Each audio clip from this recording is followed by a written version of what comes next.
Lowell. Yeah. Lowell. Lowell. Lowell. Yeah. Lowell. Lowell. Guys, Lowell. I apologize for saying that. Ladies and gentlemen, welcome to 21, the show where you really get to know your vendors here in Oklahoma City. My name is Rob Jacobs. I'm the lead photographer and owner of Everything Photography OKC. And today I have a man of massive stature, one that's 6 foot and he stands strong. And you notice him in a crowd. I have LD Price. What's up? Lowell. How you doing? Lowell, Yeah. not Lowell. Lowell. Yeah. Okay. And that's a name for your grandpa, you said? Yeah, family name. It's old school, very old school. Yeah. It's really cool. Where does it come from? Do you know? Don't know. I just know it's a name that was really popular back in the late 1800s. And, oh, really? He was born in 1925, went through the Great Depression and everything like that, and it was the Dust Bowl and all of that. And he only had a 6th grade education and built himself up and was a manager of some cotton oil mills throughout western Oklahoma. Built himself a bit of an empire, and he's a strong, caring dude. So love the name. That's awesome. And it's your late grandpa, right? Like Yeah. he passed a few years ago. Is that About 5 years ago. About 5 years ago. Yeah. Well, it seems like he played a big part in your life, and so the name just makes sense that you'd carry on his name, man. That's awesome. Oh yeah, he took care of me and my sister after our parents got divorced and everything. And I say my dad is still alive, but my father passed away, and my dad understands that. He's cool. He's totally cool with it. So. Yeah. Well, that's really cool, man. That's really cool. Yeah. We were just talking, and we were saying that we wish that we could adjust the Google Voice on our phones, and that's I don't know if anybody's working on that yet or not, but That would be money. Some famous actors. I really think that voice activated technology is in the future a lot better. With Tesla having their automatic driving cars, that they've been working on for quite a while, and they're just doing nothing but improving. Yeah. Like just be able to get in your car, tell your car where it needs to go, and maybe it has to be saved in there to get the exact right place. But if I say, hey, take me to Quail Springs Mall, that's what I tell my Google Assistant all the time. Yeah. And it just goes. That'd be amazing. Why couldn't you actually have that technology be where you actually, like, if you want to go from home to Quail Springs Mall, you could literally hit like a record route, and you could go there, and then the computer holds on to it, and so therefore you say next time, hey, take me to Quail Springs Mall. Yeah, that's a good idea. And then it would just automatically know the route that you want to take. Yeah, that's great. Are you interested in Tesla or anything like that? Have you looked into it?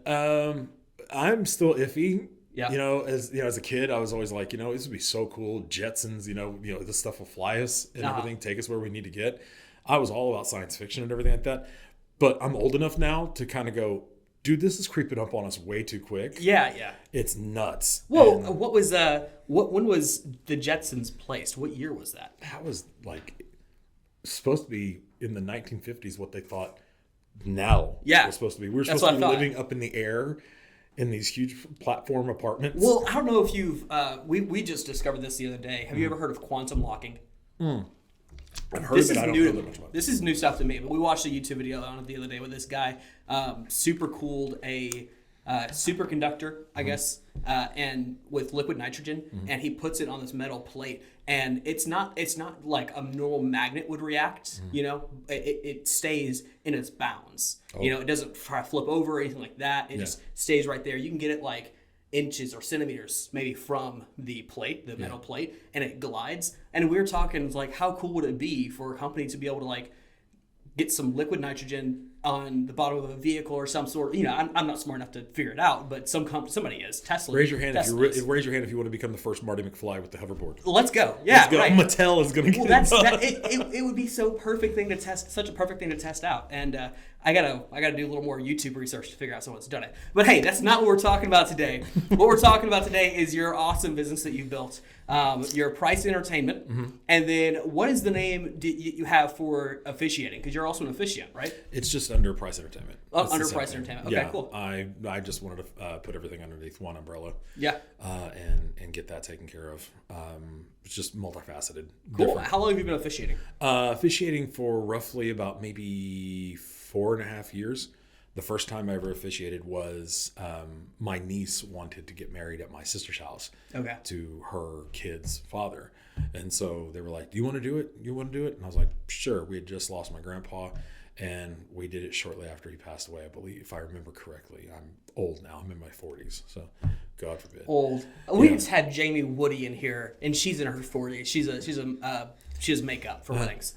And she was talking about how she's old. She's like 43. I'm like, get out of here, guys. Yeah. Like, I watched a little bit of that video, 30. and there's no way I thought that she was 43. Not at all, right? No, she's like mid 30s. Yeah. She looks like mid 30s. Yeah, well, she gets confused pretty often with who is it? Reese Witherspoon. And I could see that. I can see it. But yeah, she's like, I'm old. Now get out of here. You're not old. Not yet. You're getting there. You're getting there, but you're not yet. Not yet. So you do your price entertainment, you do officiating, which is also under price entertainment. Yeah. And if for anybody who doesn't know what we're doing here today, we have a fishbowl full of 21 questions. And you're just going to draw a question out, and you're not going to read it. You're just going to hand it over to me, and I'll read the question to you, and then you'll just answer it. We have 0 time limit here. These guys, they book us by the hour, so every hour we're here longer, they're happy about. There we go. Yeah. So this is co-working our space. Have you ever used a co-working space before? Never. So I love these places. Yeah. I only learned about them about 6 months ago, and they're all over the city. So if you are ever doing work at home, maybe over the summer because you're a teacher, if you're ever doing work at home, you can just take it to one of these co-working spaces, get away from the kids, get away from the wife, just get your own space around you. Oh, yeah. And for a day pass, most of them for $10 a day. That's you awesome. can just work, and it's great. Awesome. Yeah. And this place is amazing because it's only $15 an hour. And shout out to co-working at our place. We haven't had a shout out to this place yet. Off of Hefner and MacArthur or Rockwell, one of the two. If you guys need a co-working space, come here. Not a sponsor, just amazing people. Denise is a great lady. So let's get into it. If you're ready, we're gonna go ahead and draw the first question, and we will get it knocked out. Let's see. Thank you. So they do get stuck together. If you ever had to give them a good wave, we'll do that. You got it. All right. So this is gonna start out with a question about your own taste. So you're into like Star Wars, and you're big into Star Wars, right? I'm an original Star Wars kid. Yeah. Seriously. I was born the year after it came out, and I first saw it when it had its re-release, just like right around Return of the Jedi, and they came back out to celebrate that whole trilogy being finished. Yeah. And I remember when ABC had, now they still have it, they brought it back, Sunday night movies, whenever they had movies on ABC. Back in the day, my dad would lay down on the ground and I would sit next to him with a big bowl of popcorn. And I just remember watching Darth Vader was like the coolest thing ever. Yeah. As much as I wanted to be smooth as Obi-Wan Kenobi, dude. Darth Vader was where it's at. And so I like that post you put on Facebook. You just shared something. I don't know how long ago it was that you shared it. I stalked through your profile for like 3-4 years back. So I don't know where you shared it at. But it was basically just a picture of Darth Vader, and it said that you kind of agree with the guy because he's just an old war vet, and he's taking out a bunch of terrorists. Pretty much, yeah. You're kind of exactly right. I actually wrote a paper in college my first time around when I was 18.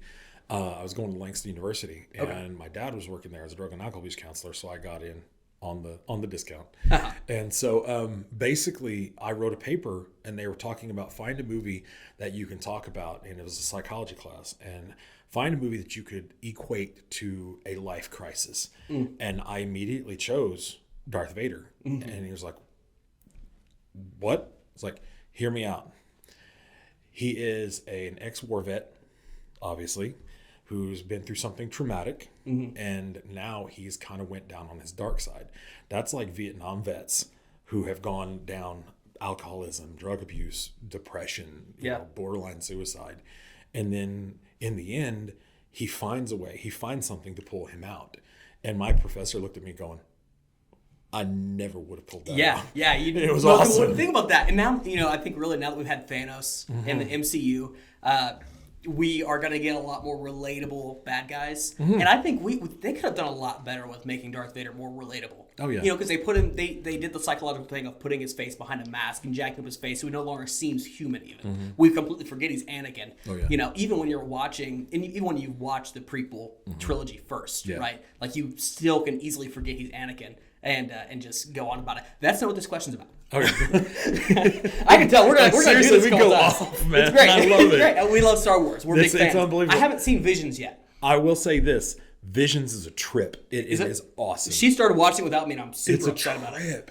Like you have this idea, and you realize after watching 2 episodes that literally this is your box that you have your mentality of Star Wars. Yeah. And you don't realize that what they could make of it is like the heart-shaped multi-type of chocolate candy that you get for What's the premise? It's basically just taking stories that the creators come up with and they put it to anime. And it's original stories. And there are a few characters that I'm not going to say anything if you haven't seen it. There are a few characters that are going to be very familiar. Okay. And there's a couple. Well, it's got to be R2D2 and C-3PO. They're in everything. And there's some dark themes to it. Yeah. So Really? You'll like it. And part of you will go, man, this should have been anime for a while. But over there in Japan, I've seen some of their anime, some of their extra kind of stuff that they do. Mm-hmm. And it works. Yeah. It works. I can, because of that, and because my kids like anime, and because my students like anime, I've kind of drifted and kind of sort of dipped my toe in it. Yeah. And I'm old school. I remember anime like Ninja Scroll and stuff like that when Okay. it first came out back in the like late 90s, Yeah, mid 90s. that is old. And thank you. Anyway, Sorry. It's not old. It's only 40 years. Come on. somebody please get her on the phone so she can do my makeup so I can look like Kevin Smith. Jamie, we need you. Yeah, right? Anyways, but I remember looking at this going, man, this thing should have been, because you can tell stories. And it's like George Lucas said that he waited until the technology was there to do the prequels. Oh, yeah. Well, in anime, it's already there. You can jump straight into telling the stories and have the story, the grandiosity That of it makes that sense. you want. Yeah. Yeah. So Yeah. back Wow. to the question. Yeah. I'm stopping myself. Oh, Man, I'll even talk anime for hours, dude. All right. If you were going to be able to DJ your own wedding, this goes back to your style. I actually did. All right. Give me 3 Here we songs go. you would play to get people moving. To get people moving. Yeah. If you're DJ your wedding, your style of music. What do you want at your wedding? Number one, you cannot go wrong with This Is How We Do It. Yeah. If you have anybody over the age of 25, all the way up to my age, your age, the second you hear him go, "This is how we do it," Your body just wants to start moving. Yeah, everyone does, and you see the most sober bridesmaids go like this. Oh, hey, like that, and it's outstanding watching that, because then you just see them slowly gravitate in and then mix. That's awesome. Great. The next one, surprisingly, would be Boot Scootin' Boogie. Really? Like, I've seen. You like that song? I do. Okay, cool. You don't strike me as a super country guy. Oh, I grew up on everything. Okay. I have family members that were in music groups and musicians and everything. So music has always been like 90% of our family on my mom's side, the Gonzalez side of my family, can play instruments, but only 10% of them can sing, and vice versa. Oh. And I talked to one of my cousins in California. mix those two. And he's a drummer who has drummed with like War, Santana, stuff like that. He's been session musician in California forever. Wow. And he still gigs. But he said, you know what, to be honest with you, man, if you can't play an instrument, that's fine. I know you can sing, but maybe this DJ business, that's your instrument. Mm-hmm. And it really kind of sort of bolstered me to keep going after I got started in the business. So Boot Scootin' Boogie is a classic. Slow song. I'll throw a slow song. No, forget slow songs. We're talking about getting party going. Yeah. Get moving. Sorry. My mind just... Yeah, you're good. Let's see. Temperature by Sean Paul. I don't think I know that. You got the right temperature to shelter you from the storm. Oh, yeah. Okay. I do know that. Yeah. What's the name of that It's artist? Temperature, Sean Paul. Sean Paul. Okay. And it's not him, because I'm going to get a lot of hate for not knowing that song. I can tell. It's not him, because he's talking, he's doing the duddy rap. But the thing is that the beat of it is just and that's kind of the beat. That's the 128 that people really kind of gravitate towards. Yeah. So they're bands that just hook onto that 128 beats per minute. It's rock gold. it out. It's Yeah. gold. 124 to 128 It's is proven. gold. It's just proven. It's old, reliable. For you, it's the golden hour. But in signature time. Yeah, when you want to be when you want to be there. Mm-hmm. Yeah, that's awesome. Cool. We'll go ahead and go for the next one. For the record, not all of these are personal. Some of them are kind of lame business questions, but we got to talk with those. That's some things that people want to hear about. So Flip it out. there we go. Yeah, some of them need it. All right. So here's a kind of a lame-ish business question. But what's unique about your business that other DJs may not bring to the table? I believe in being a lot more personable. Yeah. I'm all about contact. I like to have maybe 2 or 3 Zooms or meets to make sure that we nail down everything. I can't stress this enough. I'm always available, but the big thing is that I'm flexible. The day of a wedding, there is nothing that absolutely goes 1, 2, 3, 4 Yeah, all the the way right down the way. line. Absolutely not. It's mass chaos, but it's beautiful mass chaos. Yeah. And for me, I enjoy that, and I like to have that sort of mixture of chaos because then I can show flexibility. Okay. The last thing that we bring to the table is we're always budget conscious. We're always trying to be a value. And I think that word is kind of getting a little bit lost. And that's, for me, I don't charge mileage in any way, shape, or form. I've done gigs down in Grand Prairie, Texas, Weatherford, Texas, and I never charged for mileage. I charged a flat rate, and that was it. And the reason being is that what happens if I happen to get a bride who has this idea that maybe she wants to get you and your wife to work, to do the pictures and do the videography, but maybe she's a couple $100 short, if I can keep that extra cost from the mileage and pass that back to her, Come on. then she can get, because you and I both know the quality comes from the money that you do spend. Yeah, it is true. And so you get what you pay for. That's the simple way to say it. I was trying to be super nice. No, you're good. You're good. But, Here it's raw. But the deal is that I think that if I can help show that value, that kind of is attractive to some people who are looking for someone. Yeah, I could go out and do $400 weddings and everything, but in the end, what am I really giving them?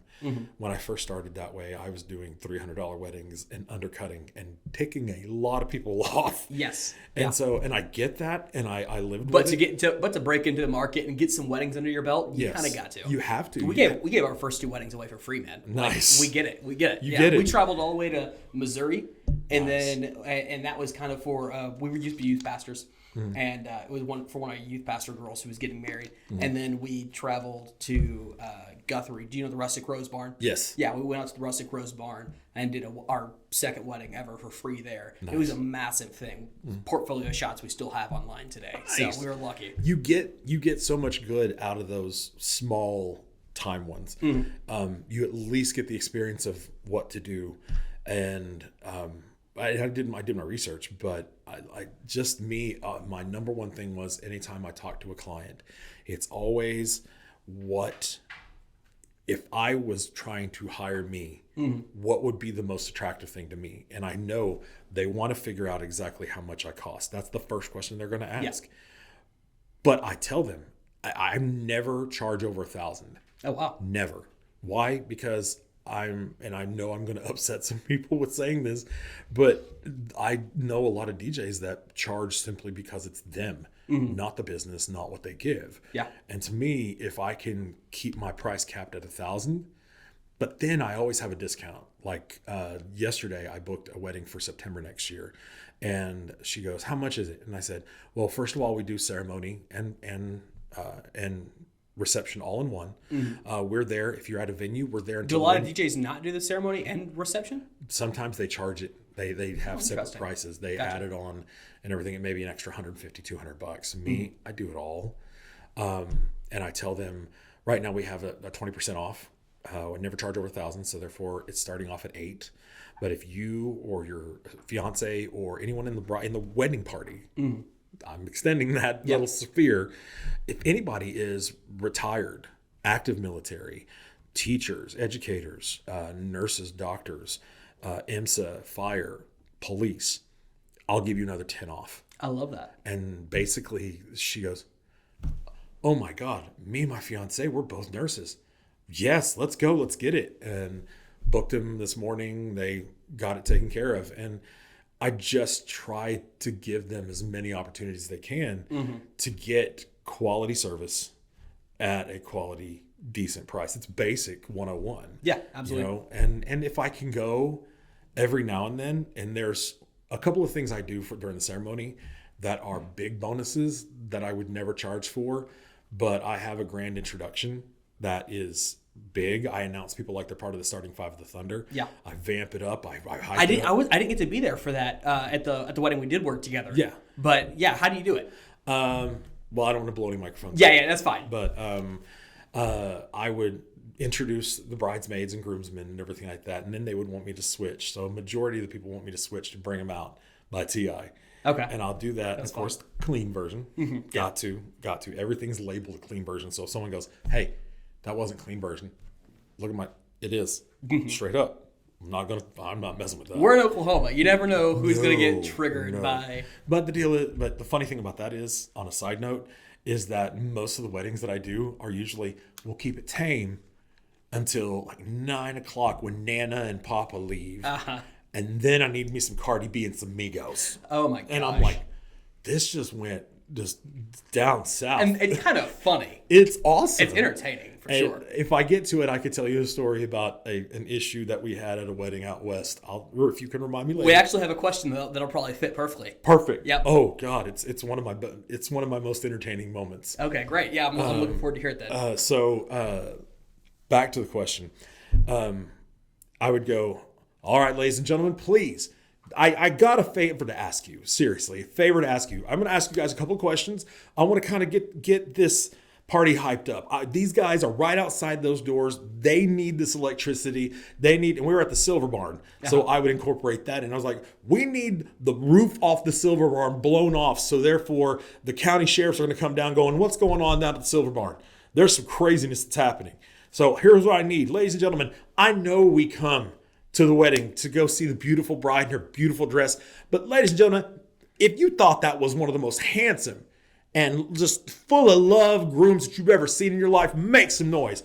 Come on, man. Great radio voice, too. Have you been on radio before? No, but I've wanted to. I can't wait to edit this and see how you sound on that, because that was really good. I wanted to find a way to do voice acting, because that would be a good little side gig. Yeah. But then I would go back to, and then I'd joke and I'd go, and yes, everybody make some noise for the bride. And surely they blow up. Not always that funny, but it's a bride. It's awesome. Come on, man. And it's a way that I can kind of sort of throw a little funny in there. Okay, cool. And then I will get to a point, I'll loop the song, because I know exactly where I would loop the song and bring them out. Mm-hmm. And then I would say, I bring it down, I'd go, ladies and gentlemen, do you mind if I do it here? Do. And then I would come out and then I would say, ladies and gentlemen, it is my privilege. It is my honor to sit here. I've been waiting to say this for 6 months since they booked me. My God, it's just flowing through me. Ladies and gentlemen, I need you to get up off your feet. I need you to put your hands together. I need you to blow the roof off this place because they deserve it. Ladies and gentlemen, Mr. and Mrs. Smith! Like I love that. And come on. There's so much power. I love it. It's you wouldn't believe it, but I have social anxiety. And so what? And so okay, so you have to, when you push past that barrier, you're breaking that barrier down, and you're not even checking on it. No, that's awesome, man. I love it. It's my way. Once again, go back to my grandpa. It was my way. He always told me, no matter what happens, find a way through it. Yeah. You can either find a way through it, which is the hardest way, or you can take the easy way and find a way around it. Me, I'm just stubborn like that. My kids will tell you that, and my wife will tell you that. My friends will tell you that. I'm stupid and stubborn, so I will mash through it. And I love it. It goes all the way back to me hosting karaoke days, having to be up there and kind of sort of work the crowd and everything. Okay. My DJing days also, and then have you done stand-up? So another thing I wanted to do. Because you're a pretty funny guy. I bet you could kill some stand-up. I've wanted to. Like, one of the things I was joking with my wife about the other day was like, man, and this maybe, sorry, ahead of time. I was like, you know what? Walmart's starting to get all fancy and bougie and everything like that. And, I had to rush to go to the boys' room real quick for a second. And I'm just in there for like 20 seconds. And then all of a sudden, it's like the lights go out. And I'm like, is Walmart trying to set the mood? What is going on here? Is someone going to come get me? Is this how Michael Myers is going to get me in the toilet? What's the deal? And she just goes, maybe Walmart just, is having you, have a moment and everything like that, and, home. And I'm like, light some candles. Yeah, right? So where's my scented candle? What's the deal? So, no, me and my wife jokes, and her and I joke a lot. And she said that she was like, you would be a good comedian that's a storyteller. Yeah, for sure. And I would love to do it. I wanted to do Looney Bin for so long. Oh, yeah. And do improv. I love improv. So Well, that's awesome. Well, you know, the Looney Bens like right around this area too. It's not far from here, I don't it's think. down by it's off of North West Expressway. Is it? Okay, it's a little south. It's a little south here. Yeah, we've been there once. It was a pretty good time. Yeah, it's a great place.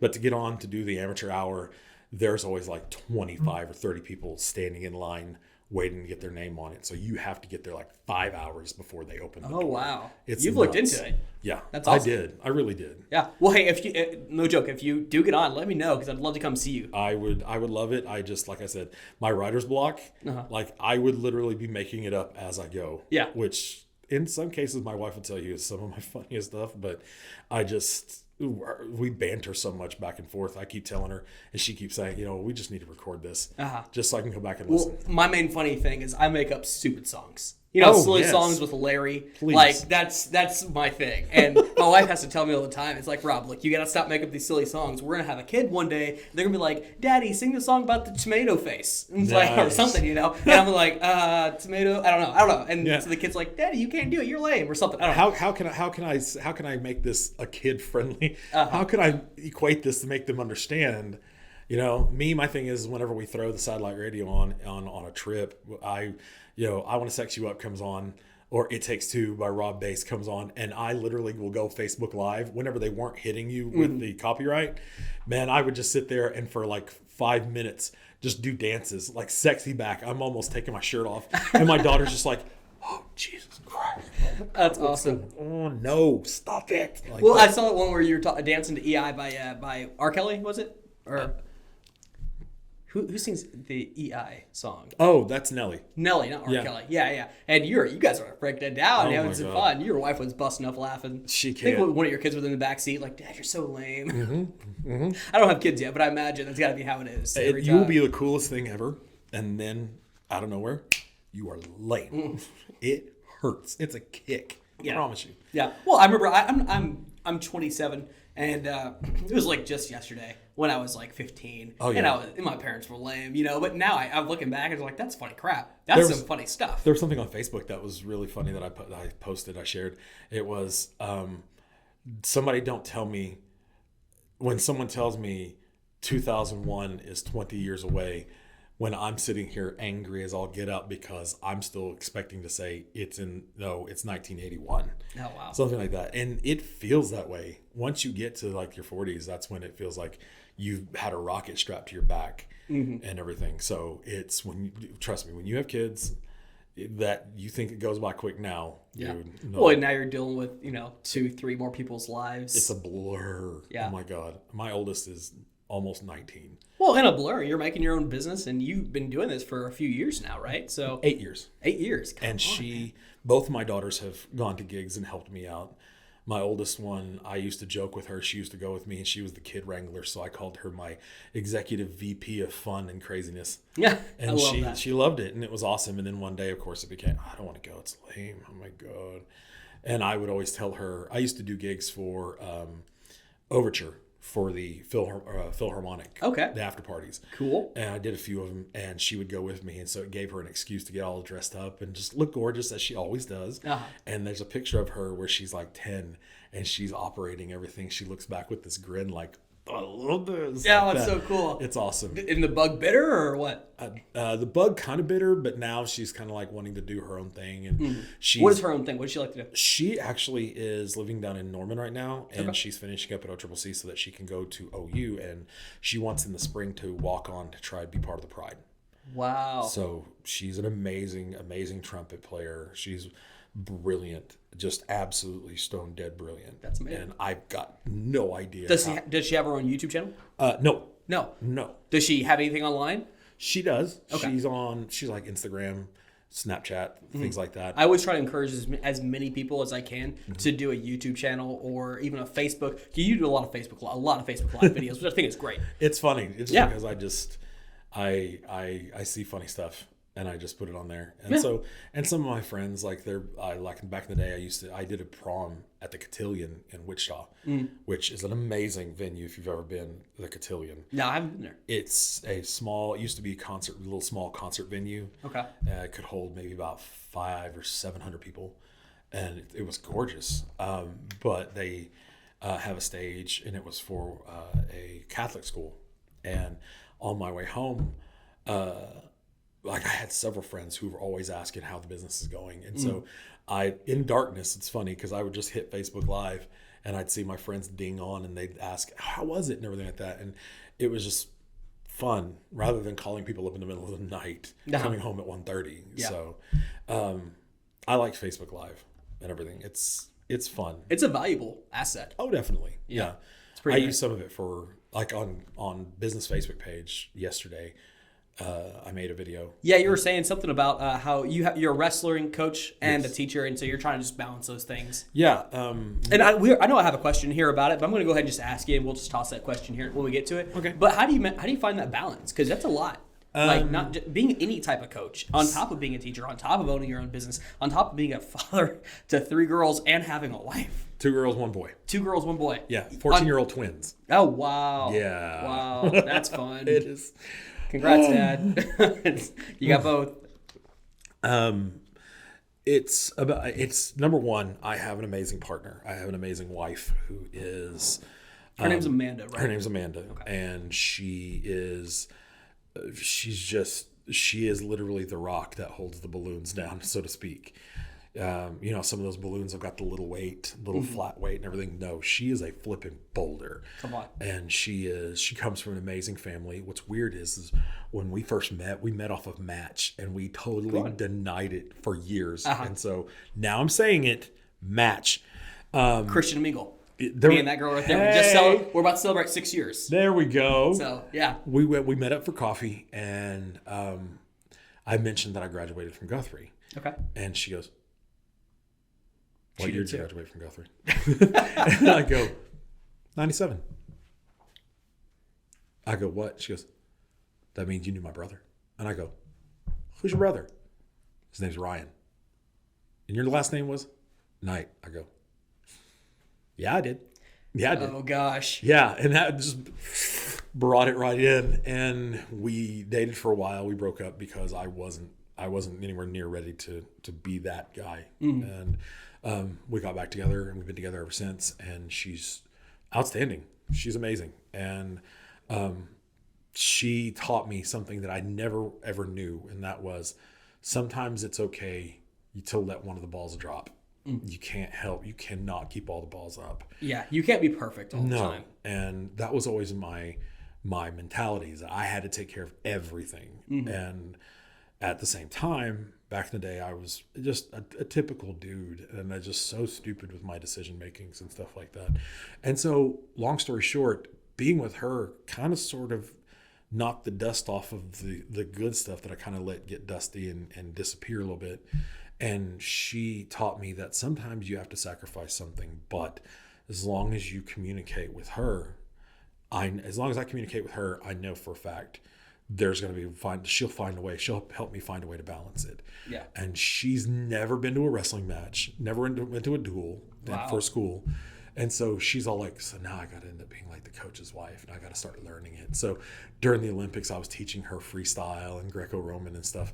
And she got into it. She was like, so in other words, he just took him down, he hooked his legs together, and then he rolled and he put him on his back. And I said, yeah, he exposed his back. So that's points. She goes, I think I get this. And I was like, eventually you will. Yeah. So, but coaching 7th grade is not about building grand champions and studs or anything like that. It's about finding kids who have the desire to want to learn the sport, but also let the sport work through them. It's a character building sport. Yeah. It is tough. And I was telling my kids today, I said, I can promise you probably won't win every match. Yeah. I promise you probably won't win every tournament. But I guarantee, promises are meant to be broken, my uncle used to say, but guarantees mean you're bound by your word. Very honorable dude. That's good. And so he dropped a pearl on occasion. Yeah. And so I said, I guarantee you, if you give me one season, I will give you an outlet for your aggressions. I will help you burn some of this stuff off, and I will change. The only thing me and the other coach will do is we will change you. We will change your life for the better. And I've My school has not had a full wrestling season in 2 years, and so we feed into PC West, and so there's 2 middle schools who don't have enough for a full team, so they merge together. Okay. And so, long story short, he has about 3 or 4 kids from his school, but I've got roughly about 18 to 20 kids. Oh wow. And That's a lot. And some of them are the kids that are usually getting in trouble, but I know what that's like. So my life in wrestling taught me the character. It taught me the character that I needed. I cannot imagine who I would be without it. It is literally infused in me, and I want that so hard for them. But being the coach now I see it from a wider angle. I see it from a different perspective, and my wife just keeps telling me, "You just keep doing what you need to do." Yeah. Want right now is kind of on the fringes, but do what you need to do. And I need to be the dad. I need to be the teacher. I need to be the coach, and I need to be the husband. But most importantly, at the core of it, I still need to just be me. Come on. And those things will actually connect. Yeah. And so that's how I can keep some of the balls up, is that I love my kids so much. I can't even, I would bore people to tears telling you all about the stories, but I'm not going to. But I love them so much. I'm passionate always about being a dad. I'm passionate about wrestling. I lived and breathed it. It saved my life. But I also think that about my business too, because it made me kind of focus. I could have been this willy-nilly guy that's just doing things and not caring. But being a business owner, you have to have attention to detail. You can't let any loose strings dangle, or else the whole thing comes unraveled. Yeah. And no one else is going to take care of those loose strings. No. It's your baby. No one else is going to take care of it. Completely. And I'm also lucky that my wife sometimes goes with me, like the wedding at the Silver Barn. She ran. Oh, was she there? Yeah, she ran the music. Like literally, she was over by the speaker. But no, during the ceremony. Oh, okay. Yeah, gotcha. during the ceremony, and I was there, and literally,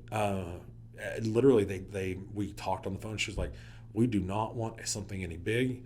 It was the quickest wedding I ever officiated. It was 10 minutes flat. Wow. My wife timed it too. Yeah. And she was like 10 minutes and 3 seconds. Wow. And that's what they wanted.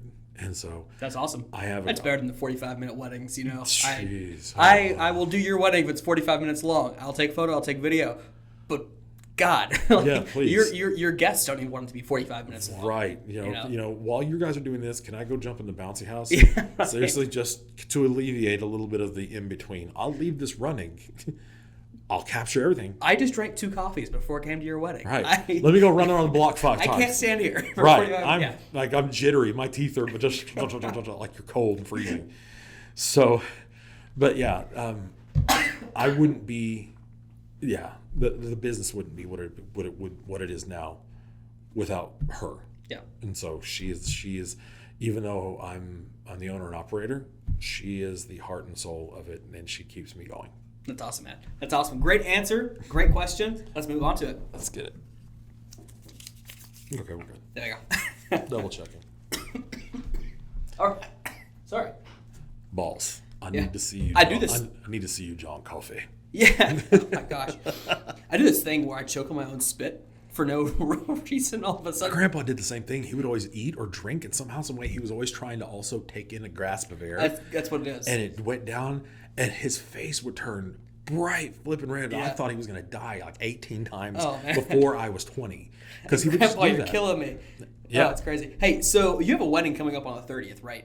Yes. And you said that they want to have an old school jammy jam. Karaoke jam. Karaoke jammy jam. Yeah. Talk to me about that. Fun choice of words, by the way. I love it. Dude, it's funny because one of my biggest things that I ever did in terms of DJing and working in music and everything like that was I used to DJ and I used to run karaoke down at City Walk before they shut down. And for any of the viewers that don't know, City Walk was an absolute downtown Bricktown staple. It was 7 clubs in one. And it was outstanding in its heyday. And there were times where we would have an hour-long wait on karaoke. And one day, this girl came in. Her name was Savannah. And Savannah and I just took to it. and we were just loved singing. We sang together. We sang. She would tell me, I need to hear you sing some Journey. I need to hear you sing some Queen. Wow. And everything. And so after many years, I am stupidly proud to say that she's finally getting married to this amazing guy. And she said, there is absolutely no one else that I told Jeremy, her fiance, that I wanted to be here but you. Oh, wow. That you need to bring the karaoke to. What an honor. And I'm like, absolutely. Let's go. I'll bring the extra TV, plug it in. Let's get it going. Let's go. And in one of the, I think the post you're talking about later on, and I said, put your requests down, and she put down Journey and Queen. Oh my gosh! And so that's what she remembers, because I would. She's gonna make you get out there and sing. I would sing Somebody to Love, and at the time I was single, and to me that song was always represented like a call. Mm-hmm. It was like that little call out there that the guy in the song is doing everything right. Mm-hmm. He just can't have anybody. He can't find the person to share that with. Yeah. And that's always where I was. And when I sang it, it was just that deep. It was just that power in me to do that. And I loved going to contests or karaoke's and start singing. That was me. Okay. Yeah, buzz. Long story short, I would sing it and people would hear the piano part. And they were all looking, or they would hear the like that. Anybody? And everyone would look at me and go, this dude is going to try to sing what? It's karaoke. It's just fun. Whether you can sing or not. Come on. But when I hit that first, each morning I get up, I die, can't barely stand on my feet, like that. Oh, my. Everyone would just go, they would be drinking, beer in their hand. People just start cheering. And that was the Jones I started getting, man. It was that surprise that, hey, look what I can do, singing faithfully. And people were like, how, what, huh? I loved it. Yeah, I loved it. And so she wants me to bring the karaoke, and we're going to have all sorts of really good old friends there. She wants my wife to go, and my wife has never seen me really cut loose and do karaoke. We tried to do it after our wedding. We had some time. We went to a karaoke bar, Montana Mike's. Okay. And we tried to sing, and I had enough beer that my voice was just crap, and it was horrible. And so we finally got out of there, but it's going to be fun. And I think it's one of the last weddings of the year for me, because I have some in December, but because of wrestling, sometimes we'll have tournaments on weekends. I've had to give a couple of gigs away just because I just now got the schedule. That makes sense. Yeah. And so are you still able to find a way to kind of make a profit off of it, at least a commission? Finder's fee? No. I will actually take the money, and if I find someone that I know is quality, I have a good handful of peers that I know that if they're available, they're going to do just as good, if not maybe even in some cases better than me. I'm more than willing to admit that. Yeah. And so each one of us brings something different to the table. Yeah, well, I get that. I have some buddies. My buddy Armand, he is 10 times the photographer that I am. You know, my business is weddings, but if people really wanted like high quality, like $10,000 wedding session. Oh, there we go. That's your guy, Armand. Get your boy. Yeah. And but there are things that you there are things that you bring to the table that he doesn't. Yeah. And well, the experience of doing weddings, knowing where to be, when to be, the things that brides and grooms want. Yeah. That's what we bring to the table. And usually when you're in and good quality. Don't get me wrong. We give good quality. Absolutely. But, absolutely. Go to the website. Yeah. Go to the website. But anyways, yeah, and that's what's it's got me jonesed. I have not been this jonesed about and psyched up about a wedding in a very long time. And she joked with me going, yeah, we may have to cut it short because Jeremy got this costume and he wants to go to this bar and he has a costume contest at midnight, but we may be partying so much after the wedding, we may not be able to make it. And I'm like, that's my goal. Let's go. You just gave me a carrot at the end of that stick. Let me chase it. Let's go. I'm going to do it.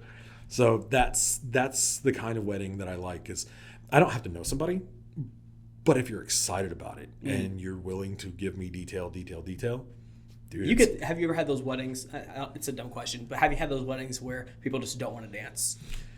And you have to have, right? Because we've had so many of them ourselves. Yeah, I mean, for me, I'm not bothered by it because in my business, in my section of it, we have one or two roles.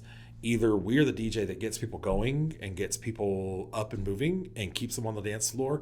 And here is a secret. Any DJ that will have a full dance floor and then play something crap and then have everybody break off, they are literally looking for that to finally, when everyone's gone, then they're going to start playing the good stuff again. And it's an ego thing to see if you can't bring it back. Really? And pull it You're together. playing yo-yo. You're playing yo-yo with it. Come on, I didn't know that. Awesome, man. Because I've seen it happen so many times where there's like some good jams going on. And it's like, and you know, they're playing Journey, and then all of a sudden they're playing some song no one's heard of, and people start dissipating, and then all of a sudden there's a great song. It's like, well, why didn't you just play that one right after Journey? One of the world's greatest, before it got popular, dissipation dance floor songs was Never Gonna Give You Up. And then the Rickroll came, and then people try to Rickroll people, and they stay on and they just go for it. I love it. So yeah, well, it's added a meme to it, and so everybody can now kind of enjoy it in a different way even. In my class today, I was letting them work on something on their iPads, and I was sitting there playing, what was it? I started doing All I Want for Christmas by Mariah Carey, and just as soon as it got it ramped up, and I hit Rickroll, and all of a sudden you heard all of them go, "Oh, come on!" I got Rickroll, and it was sloppy. It's just on my MacBook. But they had to love it. Oh, they loved it. They cool. do. And there's one kid. You're the cool teacher. I get it. I absolutely. I'm the honest teacher. I don't sugarcoat it. And some of these kids that I have, they don't want to sugarcoat it, and that's the awesome thing about them. But there's one kid in my class, my first hour class, named Devin. This kid hears me play Girls Like You. He'll immediately go, "Are you kidding me? Oh my God." He'll dip down, and then I'll be like, "Oh, you look sleepy. Maybe you need something a little faster." I'll Rickroll him right there, and he'll go, "I wasn't falling asleep. I was just in pain." Right. And I love that music can do that. Yeah, it's awesome, man. It's cross-generational. If you're ready, we'll go on for the next Let's go. Dip it in. There we go. Perfect. What did you do to your hand, by the way? I'm diabetic, so sometimes I get dry skin and it'll crack. Ooh, and so okay. I've been diabetic for 3.5, fully vetted diabetic. But I was misdiagnosed for years. Okay. I was told that I was I was told that I wasn't, that I was hypoglycemic.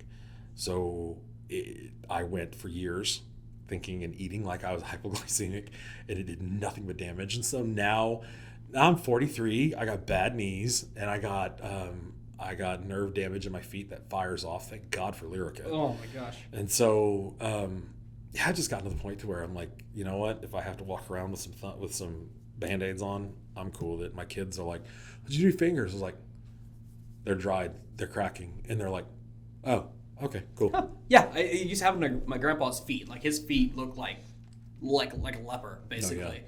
And that's the number one thing you have to take care of more than anything. If I met a guy at a wedding this last weekend at Prague, and he was there in a boot, up to his knee boot, and so I was like, "Did you break your leg? What's going on?" He goes, "No, I'm type 2 diabetic, and I got a sore about the size of my fist on the bottom of my foot." Oh, buddy. And I'm like, "How bad is it?" He goes, "If it gets any worse, they may have to cut the foot." And I go, Oh, no. "Okay, I'm going to go home and double wash my feet tonight and make sure that I'm good, pamper him a bit." Can you just massage this foot maybe? Let's take care of these things for sure. Awesome. Hey, so you've been hustling and building your business for a while. I'm curious, do you have any piece of advice now that you wish you could have given yourself 8 years ago? Maybe you didn't get it from anywhere else, but now that you're here, you're kind of like, you could have been helped by this. This is probably going to end up being the shortest answer. Okay, great. You ready? Never be afraid to say no. Yeah. Never. You do not have to take every gig. You do not. It's not going to make you happier. I learned the hard way because when I was saving up for my wife's wedding 3 years ago, I was gigging. Like I did like 73 gigs a year. Wow, come on. Yeah, good job. The highest was when I was also working at a hotel bar out in Clinton, Oklahoma, and I was doing 2 gigs a weekend there. And if I wasn't there, I was doing a Friday night and a Saturday night wedding. So for roughly, I'd say about 5 months, I was double dipping in. So that's done right there. And so, Wow. don't be afraid to say no. Yeah. And not every gig that you think looks like it is just, yes, this is a wrap. Just sign with me. I've already got this. I've had very high extra, over $1,000 offering to pay me to come to Texas, that like $2,500 to come down to Hurst, Texas. Wow. And do a wedding. And it was literally going to be from 3 p.m. until midnight. No problem. They were also going to give me a hotel, all of it. Sounds great. Yeah. Sounds great. But the more I looked into it and the more I talked to everybody, those great, amazing, shiny, golden ticket gigs, if you don't do your due diligence. Sometimes there's a reason. Yes. Yeah. And so I found out reasons why. And I politely said, I might know a guy down in Texas. And I did. Got him the gig. And he cusses you out every day on Facebook. He sometimes does. Yeah. He messages me every now and then. He's just like, I still can't believe I took that stupid Hearst gig. Okay, I got to ask, what was wrong with the Hearst gig? Without names, obviously. They only paid him the deposit.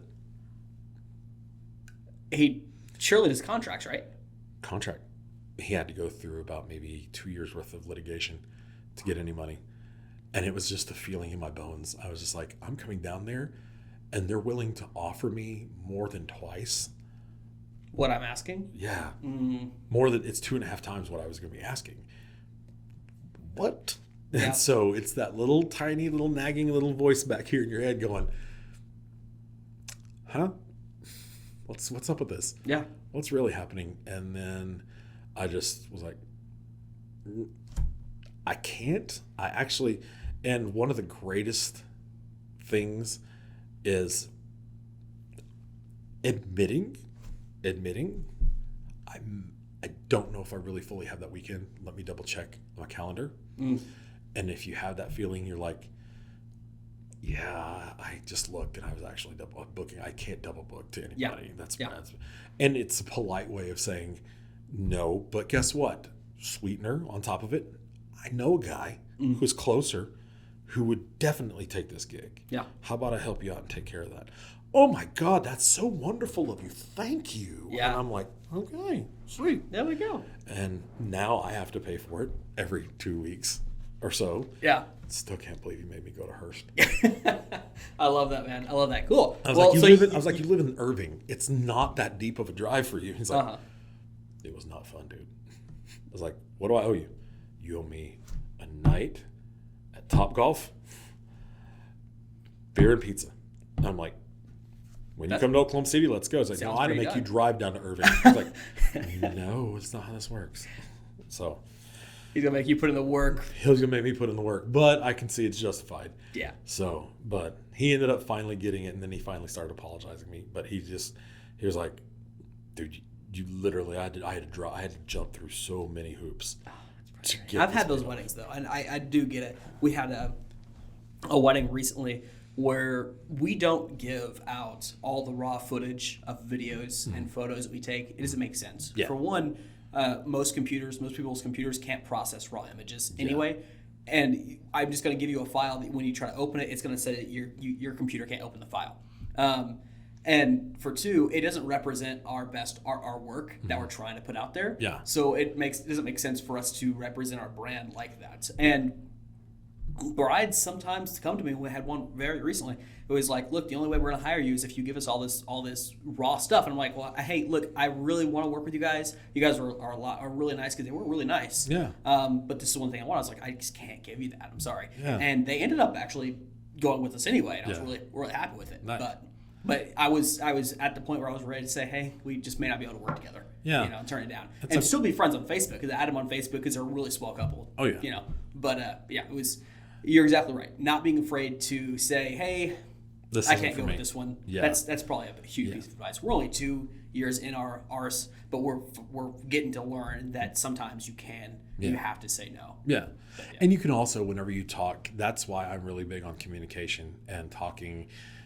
Once we book, I like to have a little chit chat with them on the phone so that we can kind of feel each other out.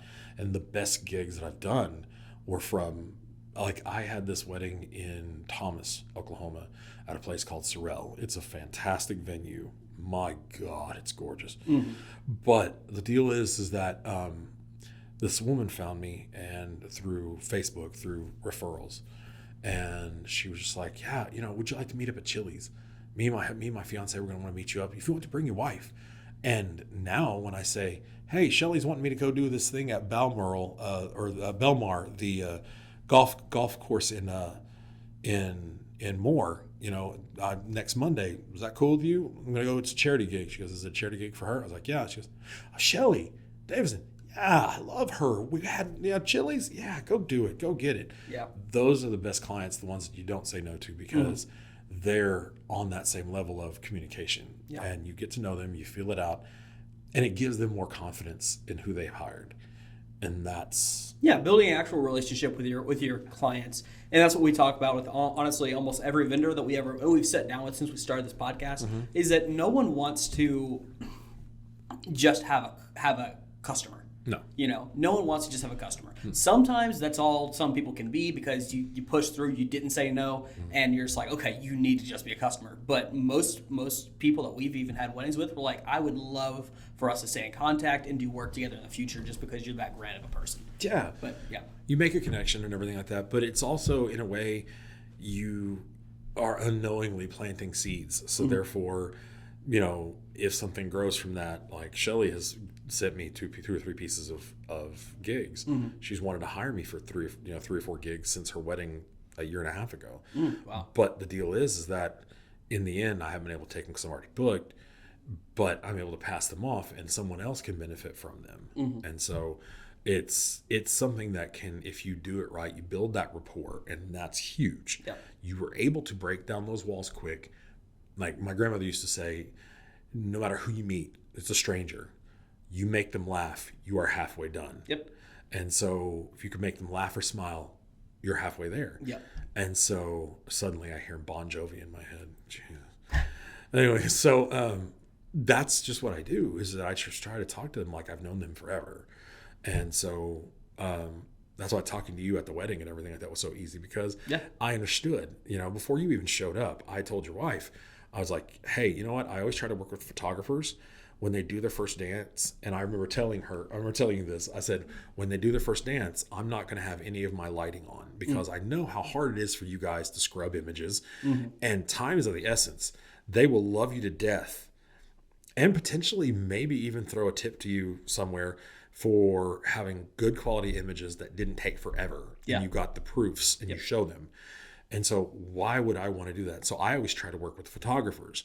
So talking to other vendors has just been like I'm talking to people that I haven't seen in a while, like people that from high school. Well, it's really interesting, because you see so many photographers surely that's honestly like, okay, this is the same person but in different skin. Definitely. It's really cool when you find people that are in a certain kind of job. They have a lot of similarities, and it honestly can be like seeing an old friend again, or seeing someone that you've seen like 5 times, but it's the first time you're meeting them. Definitely. Definitely. It's like you're in a way, it's kind of that welcome home kind of feeling. You step back home and you're just like, okay, I feel good with this. I feel safe. I know who I'm working with. And that's also part of the reason why whenever I was at your gig, or at the, I say gig, I keep saying gig. You're good. Anyways, that's the reason why at the gig, I talked to the video, I talked to you guys and everything. And I started to make that, I started to notice myself kind of detaching from talking to the other vendors, just kind of going through the motions. And so the last 5 or 6 gigs, I've started to go up and introduce myself again, get back into that frame of mind to where there's this good little flow, this warm honey feeling, deep down in your tum-tum. And you just feel comfortable working with these people. And once I'm around, like this last wedding on Saturday, I walked up to the bartender, talked to him for a little bit. He's from the Irish Poor. Okay. Oh, yeah. That's last name Kelly. Yes. Yeah. He was Malia's husband. Yes. Yeah. And so I'm sitting there and I'm like, hey, what's up? Jacob. I know your name, Jacob. Yeah. He was cool, man. I loved him to death. And the second I got to know him, we talked, we joked around a lot and everything like that. I was like, what's the name of your business? He goes, the Irish Poor. I was like, done, I walked right over, and I did this with your wife too. Walked right over to my laptop, Put in a review. put it in, and I put it in a review immediately, just based on who I encountered and what they put out. And I did that for the videographer. I did that for the photographer, and it was smooth. And it's not just my way of trying to get in good with anybody. Yeah.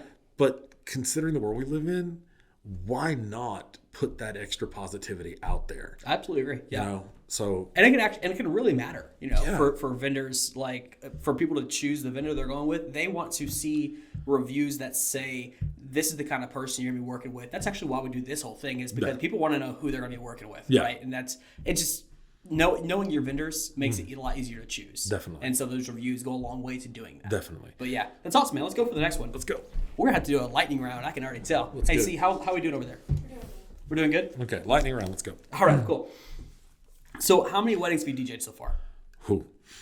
I went back and watched 8 your old. years. I went back and I watched your old podcast. I watched the other ones, including number 1. Oh gosh, Yeah, with Brandon. yeah. Love Brandon, dude. Yeah. Brandon is awesome. Have you met him? Have not met him. He's a good guy. But I've heard through the circles, heard about him, and several people that I've worked with, even at City Walk and everything, know about him. Yeah. And dude is just class act. Yeah, he's awesome. He's a good guy. We've been friends for quite a while. And he does what he does because he loves it. It's a passion. It's not business. It's something that he just loves to be a part of. But roughly, I'm not taking like hotel gigs. I'm not taking club gigs or anything like that. I would roughly say in 8 years, probably 350, 300. Okay. Around there. Okay, cool. That's pretty good. Yeah. Yeah. Okay, that's not enough to where you're drowning yourself at least, because you're. I was gonna say, because if you're saying you're taking 100 gigs a year, you said 75 that one year, and I was like, man, how do you even breathe? Yeah, and a lot of that, like I said, a lot of that was double dipping and maybe having 3 in one weekend for weddings. And when I didn't have weddings, I was hustling, trying to go to like hotel bars, and play and stuff like that. And so I counted those as my gigs. That's the 75. But out of all of that, roughly about 25 or 30 of that was weddings. Okay, cool, great. So, so roughly between maybe 325 closer, around there. Like, yeah, how much more do you think you can take on? Like if I wasn't a coach, Yeah. and I wasn't if I wasn't a wrestling coach. No, I'm talking about like right now with everything you're doing right now. How much do you think you're taking on about what you want to take on? I'm in a nice little Goldilocks zone. It's just right. And how many a week is that? Because you're always posting. Let's see. I realize now that in this fall, once I got hired, like I turned down, once I got hired as the wrestling coach, I automatically knew I'm probably going to get the schedule around the end of October, middle October. I need to not book anything from December or November, December, January, and February. Yeah. April is kind of okay and on. That's the reason why I posted the video on business Facebook page. Like my little honey zone is going to be April to the end of September. Okay. Or something like that. Cool. That's a good chunk of the year. Yeah. That's most of the year. Yeah. And so I'm at a good spot. I mean, if I had to take one and everything this winter between now and the end of December, I could. I have no problem. But I'm more leaning towards seeing what it's like to book just for that certain section time of the year. Okay. And everything. And if someone wants to book me, but I have a tournament that weekend, like I said, I have my handful. I have Tyler Maxwell, Rebirth DJs, other people that I've been able to put stuff out to, and they've been so cool. Like Tyler and I'll give a shout out to Tyler Maxwell. Tyler Maxwell's amazing. Tyler and I have kind of sort of had this same idea where, COVID kind of hit the DJ business kind of hard. Oh yeah. And so if we're able to work together and kind of, if he has a gig booked but I don't have it, he'll pass it on to me and so on and so forth. That's good. We can keep each other moving and keep each other kind of going and solvent and working through it. And so we've got a good little thing happening here and there. So that's awesome. We help each other out quite a bit. Come on. That's great. Yeah, I love seeing the DJs like come together like that, be able to play off of each other. There we go. Don't read it. I'm not going to read it. I got it. Cool. So what's the furthest you found yourself traveling for a wedding, and how far are you willing to travel? Weatherford, Texas, and that was amazing because just a quick story about the venue. Good, please. Literally, you pull in and it looks like this gigantic hunting lodge that you'd find in like Oregon, or Washington, or Vancouver, Canada. What was the name of this place? For the life of me, I can't remember. It stinks because it was so. The name of it was so on point, but the chapel itself, like, it's up on a hill and a little twisty little. And then the chapel is right down here. Oh, wow. And it has those windows, the wall windows that come up like that. So it became an open air chapel. Oh, wow. And it was pretty awesome. At first, everybody was kind of sort of, and I said this earlier in the earlier question, when people don't dance. Mm-hmm. A DJ's job is either to make sure everyone can dance and have a good time, or provide the soundtrack for what's going on. Mm. There may be family there that hasn't seen each other in 5-10 years. So why not be that cool vibe soundtrack where people can still, the kids can probably run around. I loved hiring the kids out. I make sure to tell moms and dads, I'm like, moms, dads, send your kids out here. I'm turning the lights on. I want to make sure these little buggers pass out on the way home. That's I'm awesome. looking out for you, That's wingman. Awesome.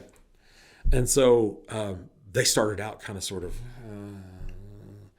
but then after Nana left, wow, this became like it became like the bar scene from Footloose, the newer one, where everybody's just got crazy dancing and everything like that, doing Copperhead Road and everything, and it was outstanding. The dad of the bride was just the dancing fool. He was all over the place. But it had to wait for Nana to leave. Oh, they had to wait, seriously, because they wanted to play some pretty heavyweight business. Uh-huh.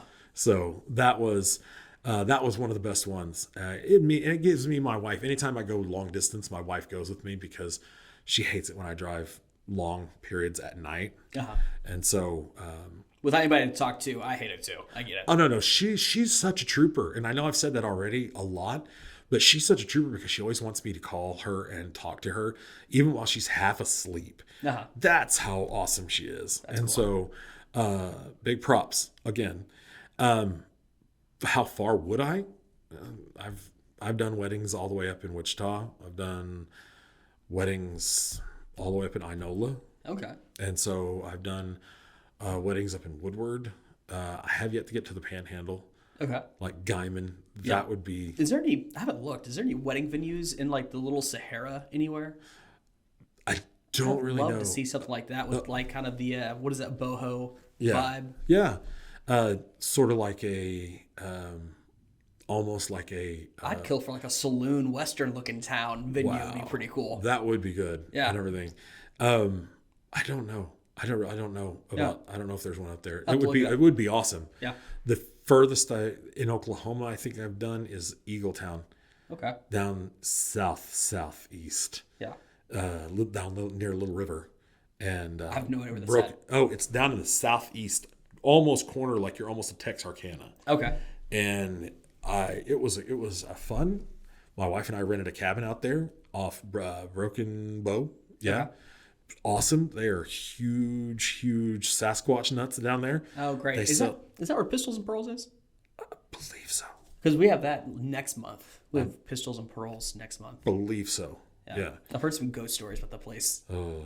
Yeah.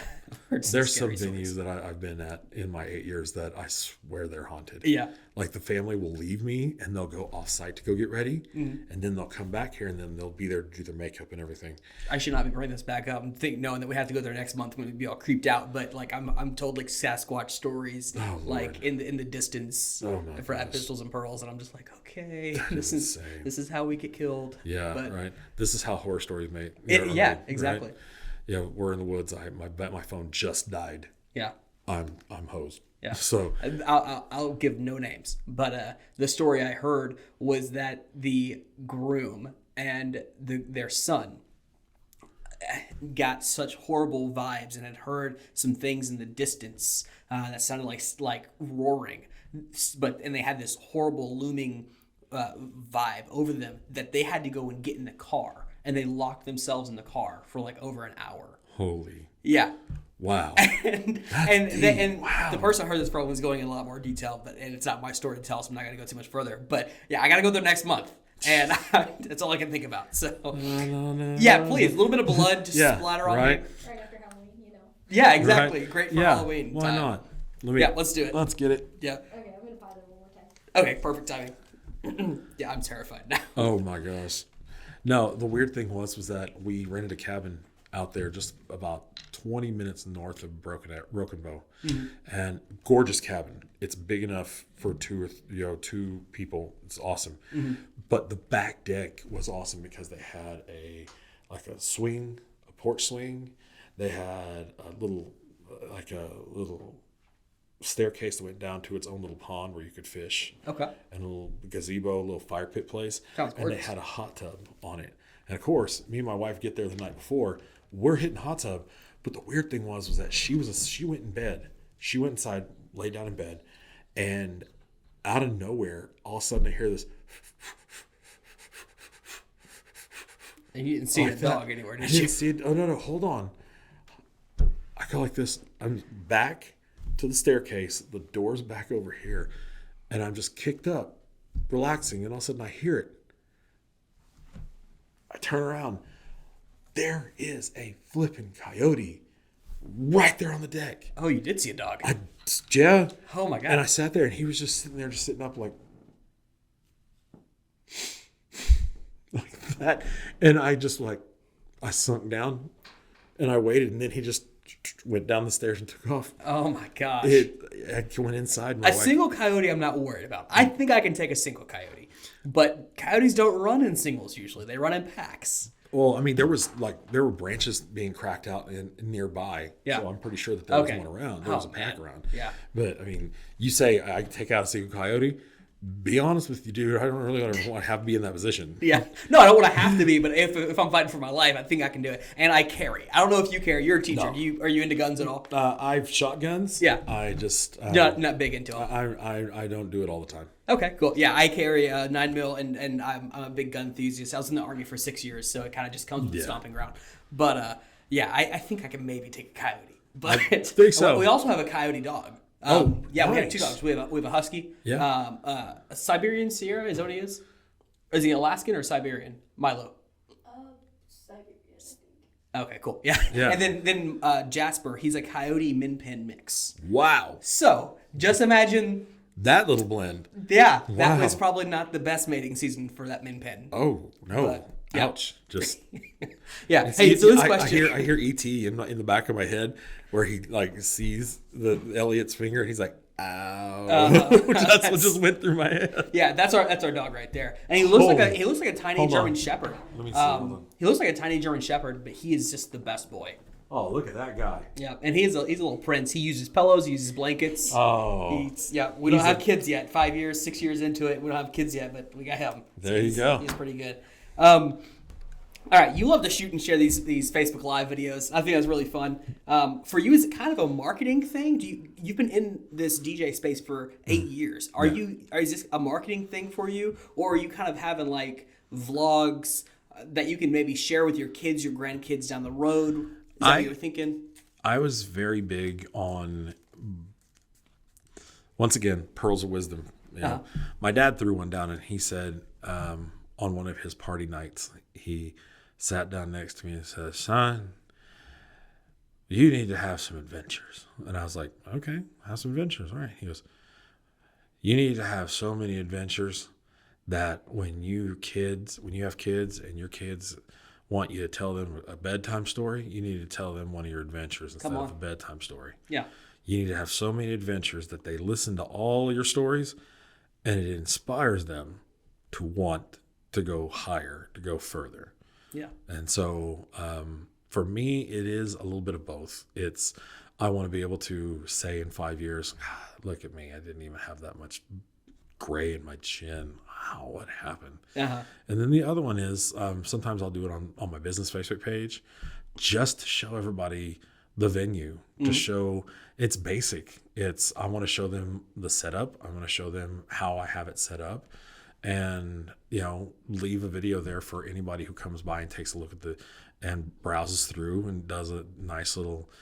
They're maybe looking for their DJ, Yeah. and you're over here and you're showing what you do. Yeah. So cool. So okay, so it's kind of a marketing thing, Kind but of. at the same time, it's also you're Kind of trying a to vlog. share some things for your kids. Yeah. I love that. So Sierra and I, we lived in South Korea for a while, Mm-hmm. and we had a YouTube channel over there called RC Life 365, and we really wanted to make these videos for our kids in the future. We were making them for the soldiers that were stationed in South Korea, because the entire thing was what soldiers can do. While they're stationed there, it's not all doom and gloom. Yeah. But we were also thinking, one day we're gonna have kids, and our kids are gonna be like, "Dad, you're so lame." It's like, no, look at this guy. This guy wasn't lame. Yeah. Well, it's me. You think I'm over I'm there lame playing now, with raccoons check it out. and freaking fishing indoors and stuff like that. It's We hear stories from our parents about all the cool stuff that they did, but they don't have it there. We can't see it. yeah. Like, I've heard so many stories about my dad. It's insane. How's this man still how is he 70? How did he get past 17? Yeah, how is he alive? Right. He'll even say that to you. I'm bummed out because some of the things that would have killed me, I didn't really get on video. I was in ministry school in Alabama before I joined the Army, and I was flirting with this girl from back home, and I wanted to go see her and her family for Christmas, and so I didn't have a car. I had a moped. You've seen Dumb and Dumber. Oh, God. Yeah. So serious? I left, and it was like 60 outside. It's Alabama, and I'm driving up Alabama. I'm going through Tennessee. I'm going through Arkansas. I hope everybody has a really good vision of this in their heads. It's horrible. Mental. Keep going. Yeah. Paint me a picture. Come on. Yeah. So Let's go, Van Gogh. I'm driving, and I'm making it through Memphis, and all of a sudden it starts snowing. And all of a sudden it starts sleeting. And all of a sudden, for some reason, traffic picks up. It's like 9 o'clock at night, and I'm driving next to semis, and there's wind, and there's snow and everything. And so I'm frozen completely, and I'm just being blown over by freaking semis. I'm shaking sideways. Nice. But yeah, and the worst thing is I make it to Missouri, and I wake this girl up, and it's like 11 o'clock at night, and she just looks at me, she's like, "Why are you here? Leave me alone." And she goes back to sleep. And I'm like, "No, that's not what I was wanting. I was wanting like a hug and like a sweet moment, and none of that happened." You didn't get what you really wanted, which was only one thing, and which was her going, "Aw." Exactly. Right. That's it. That's all I was asking for. Was like she understood how sweet what I just did for her was. Yeah. And it was supposed to, in a car. It's a 3-hour drive. Oh, geez. On a moped that has a governor at 55. You're looking at 5 hours. It was 10 hours due to the snow and sleet because I had to stop multiple times to not die. Yeah. Holy man. So yeah, I don't have that captured on video. Yeah, of course not. But I'm gonna tell that story to my kids and my grandkids. Yeah. And every man at some point in time has got a story like that. Yeah, they do. Yeah, but the it's dumb one love story. Yeah, it is the dumb things you do for love story, and your kids will never believe it, and then they'll go through it and they'll be like, "He might have done that." You told me about that. It's amazing what happens, right? Mm-hmm. So on to the next one. Let's do it. Let's go. Here we go. We'll have to cook through a couple of these. Let's cook. All right. You know what? This is the managing all three at once question. So we'll just toss that to the side, and we'll go to the next one. That was managing, teaching, coaching, and your business. Oh, well, there we go. There you go, sir. See, we're cooking. So tell me the story of you becoming a DJ, actually. What made you want to become a DJ? The story is really funny. I was hosting karaoke shows down in Norman and down in South Oklahoma City at Henry Hudson's off of 240 and Walker. Okay. And it was a great little fun thing. It was a company that had one of those karaoke machines where you punch the number in and it automatically pulls the song up. Yeah. And so that was fun. And I had been doing karaoke in Norman because I lived there for a while. Okay. And then one day I found out, I was like, man, I really want to go to karaoke, but I don't want to do it where I work. You know, a friend of mine goes, go to City Walk. And I was like, okay, cool, let's go. I went there when they were having a contest. And it was me and about 3 other women. And just to be honest with you, and good Lord, I'm going to be just railed for this to sound sexist. I'm not even kidding, but it's the truth. Yeah. People who do karaoke knows the truth. Guys have to sing and bust their hump 3 times harder than women in karaoke contests. Oh, easy. Yeah, I'll agree with that. Like, there's one song that if a guy can sing it spot on, he will never lose a karaoke contest, and it's Aha, Take On Me. If you hit that note, I'll be gone, like that. If you can hit like that, sorry, Basically, if you can hit that note and really mean it, bring the house down. Yeah. And so I was going up against these 3 girls who were bombastic voices. One of them was singing I Have Nothing, like by Whitney Houston. I think it was Whitney Houston. Yeah, I think so. Anyway, they were singing I Need a Hero from Footloose and everything. And there was I can't remember what the other song was, but there I am, last guy up to sing, last person out of 4, singing Somebody to Love. And out of nowhere, I busted it, won myself $500.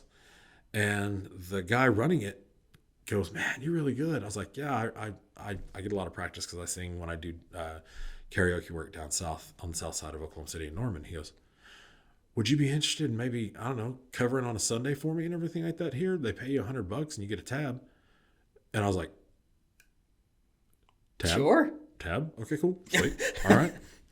And so that's where it started. And then I got to meet a lot of really great DJs. And I learned, and I sat and watched, and I shut up, and I just watched and watched and watched. And then eventually I took over. He left, and I took over Friday, Saturday, and Sunday nights. And then I started helping out in the booths and getting the gear put together and getting a lot of stuff done. And so finally, whenever they were just about to close, they were cutting staff. And so I was on the chopping block one day. Oh my gosh. No, it wasn't bad because it literally made me realize that, you know what, I don't really want to have a boss. Yeah. And that's one of the most freeing things about owning your own business is that you make the hours. You are responsible, yes, but you make the hours. You're the end boss. You don't have anybody telling you, well, you need to go do this. You need to. No, if you know what you're doing, you're the boss. You take care of all of it. And that's when I came up with doing the business. And then I was doing it while I was finishing up my degree at UCO. Okay. So I did some club events there at UCO. It was fun. I did Spanish club.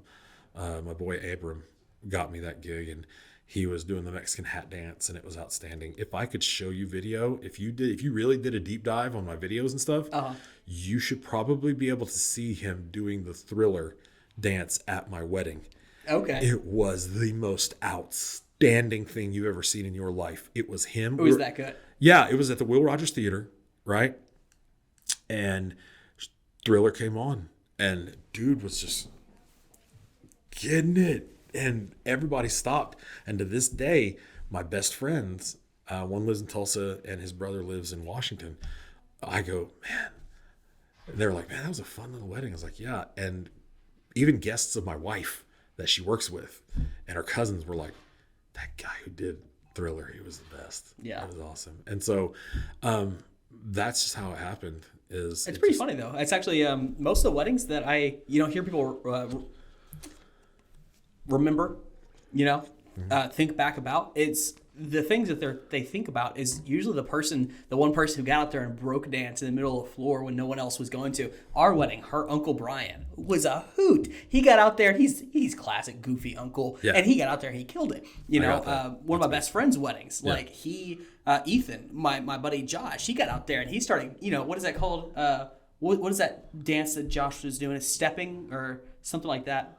Shuffling. He started shuffling, and apparently he was killing. Like, probably did some LMFAO or something like that. It had to be something. Yeah, I don't remember. But and then most of the other weddings, we just did a wedding in Tulsa at the Kirkland Chapel, and love that place. It was gorgeous, man. Like if we ever build a wedding venue, it's gonna be a lot like that chapel. Oh, they've got beautiful places up in Tulsa. Yeah. Holy smokes! Well, all the hills really help out. We're really flat here in Oklahoma City. The barn or the silo. Yeah, we actually have one coming up there. I haven't been there yet. The silo is gorgeous in the inside. It looks like just a regular grain silo, but you go inside, it's deep up top. It's awesome.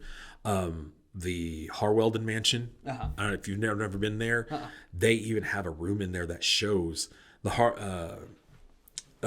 family were one of the first big families in Tulsa oil, and the mansion is absolutely gorgeous. There's another mansion right down the road from it called the Dresser Mansion. Okay, it is old school 1900s style prohibition. They have secret walls where they used to hold the liquor and everything like that, and they give you a tour. Fun. Drop dead gorgeous place, and I I always hope that I can find more chances to go up there, to go to those mansions, because I'm a history freak, so I love soaking that in. Okay, what kind of teacher are you? I didn't see it. 7th grade geography. Geography. Okay, Yeah, cool. but my degree is my teaching certificate. My degree covers history. Okay. Early New World all the way up to present day.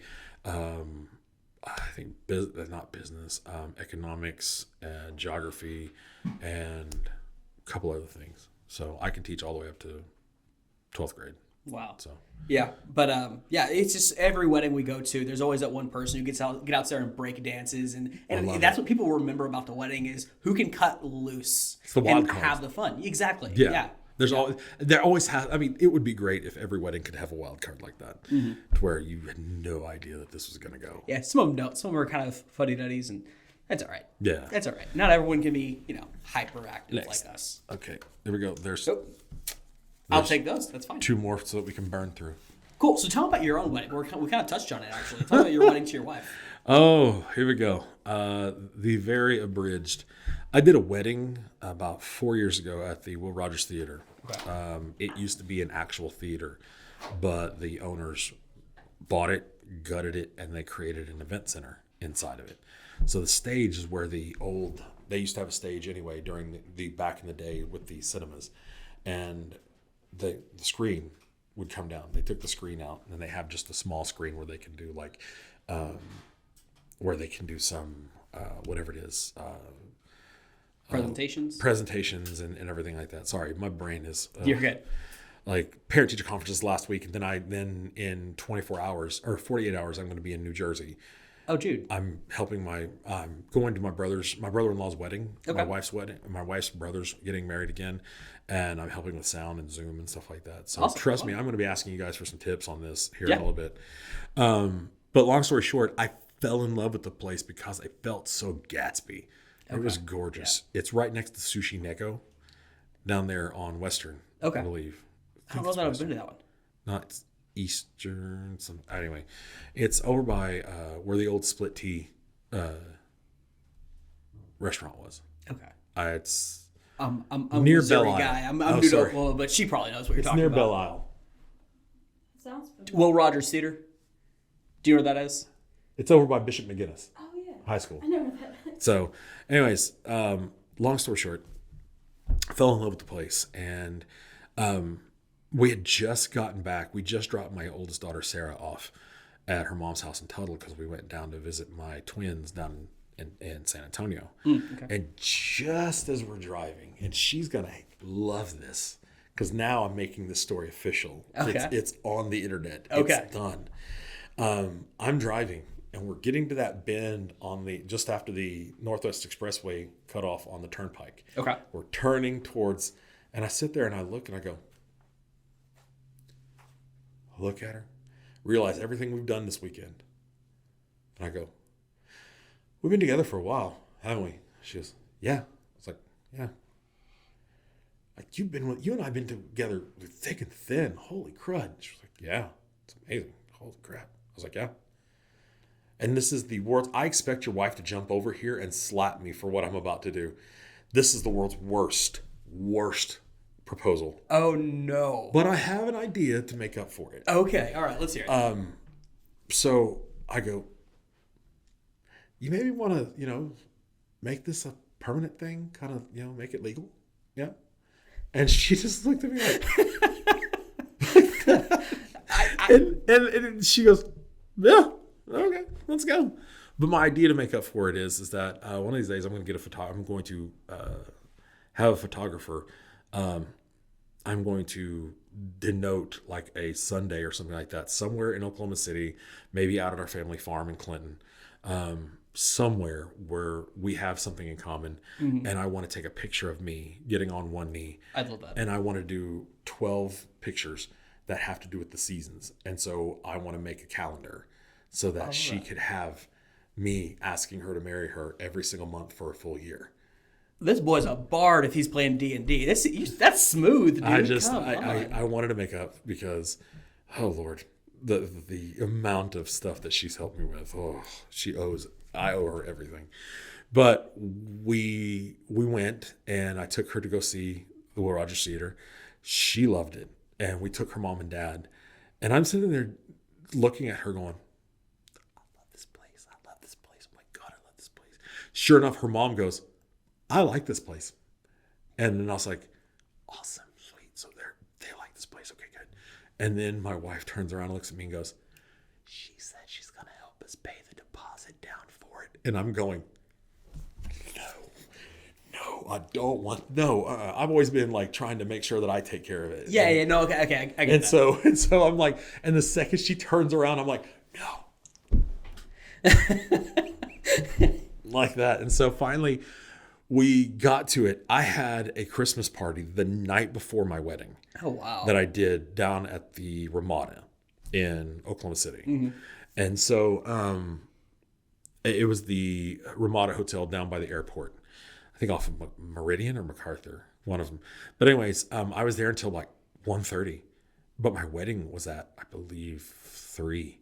My guy. And I had to wake up the next morning. They wouldn't allow me to come in afterwards to bring anything in to set up the next day. Because you DJ'd your own wedding. That's what we're getting to. Oh my gosh, here we go.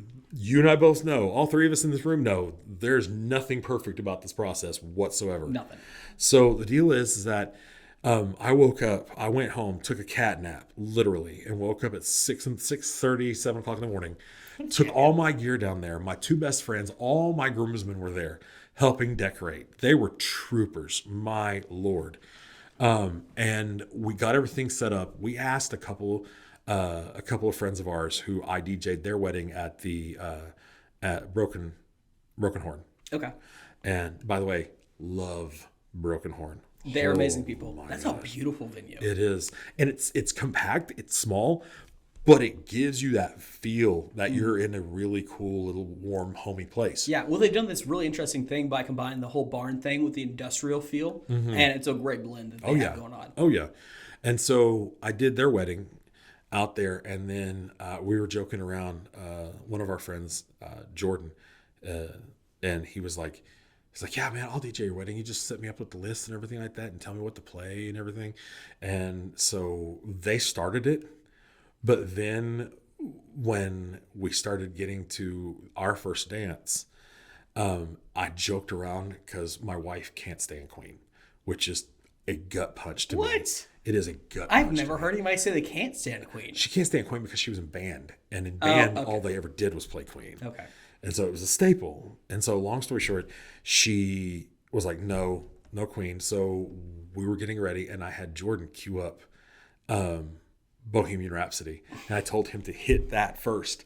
And then I would stop and go, hey, no, wrong song, dude, wrong song. And I went over and punched the button, and I got her, twirled her around, and we did our first dance.